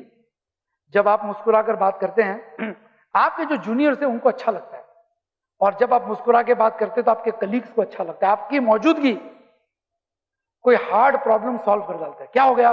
अरे यार प्रोग्राम शुरू करने का था, माइक खराब हो गया। सेटिंग करते हैं ना यार, बैठो इधर। शूटिंग चल रही थी हमारी कॉन्फ्रेंस की, एक बहुत बड़े स्कॉलर आए थे अफ्रीका से, बहुत बड़े। अब शूटिंग के टाइम पे कैमरा खराब हो गया। अब ये मेकअप करके बैठे हैं और 4 घंटे तक बैठे रहे, शूटिंग चालू नहीं हो रही है। दूसरा कोई होता तो हे क्या लगा रखा है, ये वो चिल्लाम चिल्ली। कहते भाई हम आराम करते करते थक गए हैं, कुछ काम दीजिए हमें। ही वॉज जॉली गुड, हंसते बताता है कि मुझे तकलीफ हो रही है। People were please. अरे क्या आदमी है यार, इतना बड़ा स्कॉलर मुस्कुरा के बात करता है। चीयरफुलनेस हमेशा हमेशा आप अपने साथ रखिए। जो आदमी चीयरफुल होता है उसकी इज्जत बहुत होती है। अपना गम दबा देता है आदमी, और लोग आपके कंपनी में अपना गम भूल जाएंगे। शराब की जरूरत नहीं पड़ेगी। कहते ना भाई इनका इसका नशा है। मैं क्यों? इसलिए कि इसके साथ रहते तो हम अपना गम भूल जाते हैं, तो शराब पीने की जरूरत नहीं है। तो मालूम ये हुआ कि कभी कभी कुछ पर्सनालिटी जैसी होती है, कुछ क्वालिटी जैसी होती है जो हर शख्स चाहता है कि हमारे अंदर आवे, लेकिन हम सीखते नहीं है। महफिल खत्म करने से पहले मैं आप लोगों का शुक्रिया अदा करता हूं। सबसे पहले अल्लाह का शुक्रिया अदा करता हूं कि अल्लाह ने मुझे मौका दिया कि मैं आप लोगों को वो चीजें सिखाऊं जिससे मेरी अपनी आखिरत बन सकती है। अल्हम्दुलिल्लाह, अल्लाह से कबूल करे, अल्लाह ताला हमारा यहाँ बैठना कबूल करे, और हमने जो सीखा उस पर हमसे अल्लाह ताला हमको इल्म नाफिया नसीब करे, ताकि हमारी दुनिया आखिरत दोनों बन जाए। और कुछ अगर खता हुई हो, किसी को मैंने डांट दिया हो, तो भी मैं माफ़ी चाहता हूँ, इसलिए कि आप मेरे स्टूडेंट्स हैं। As a professor, as a teacher मेरा हक है कि मैं डांटूं, लेकिन मैंने कोशिश की है। सुभान अल्लाहुम्मा व बिहम्दिका अशहदु अल्ला इलाहा इल्ला अंता अस्तगफिरुका व अतूबु इलैक।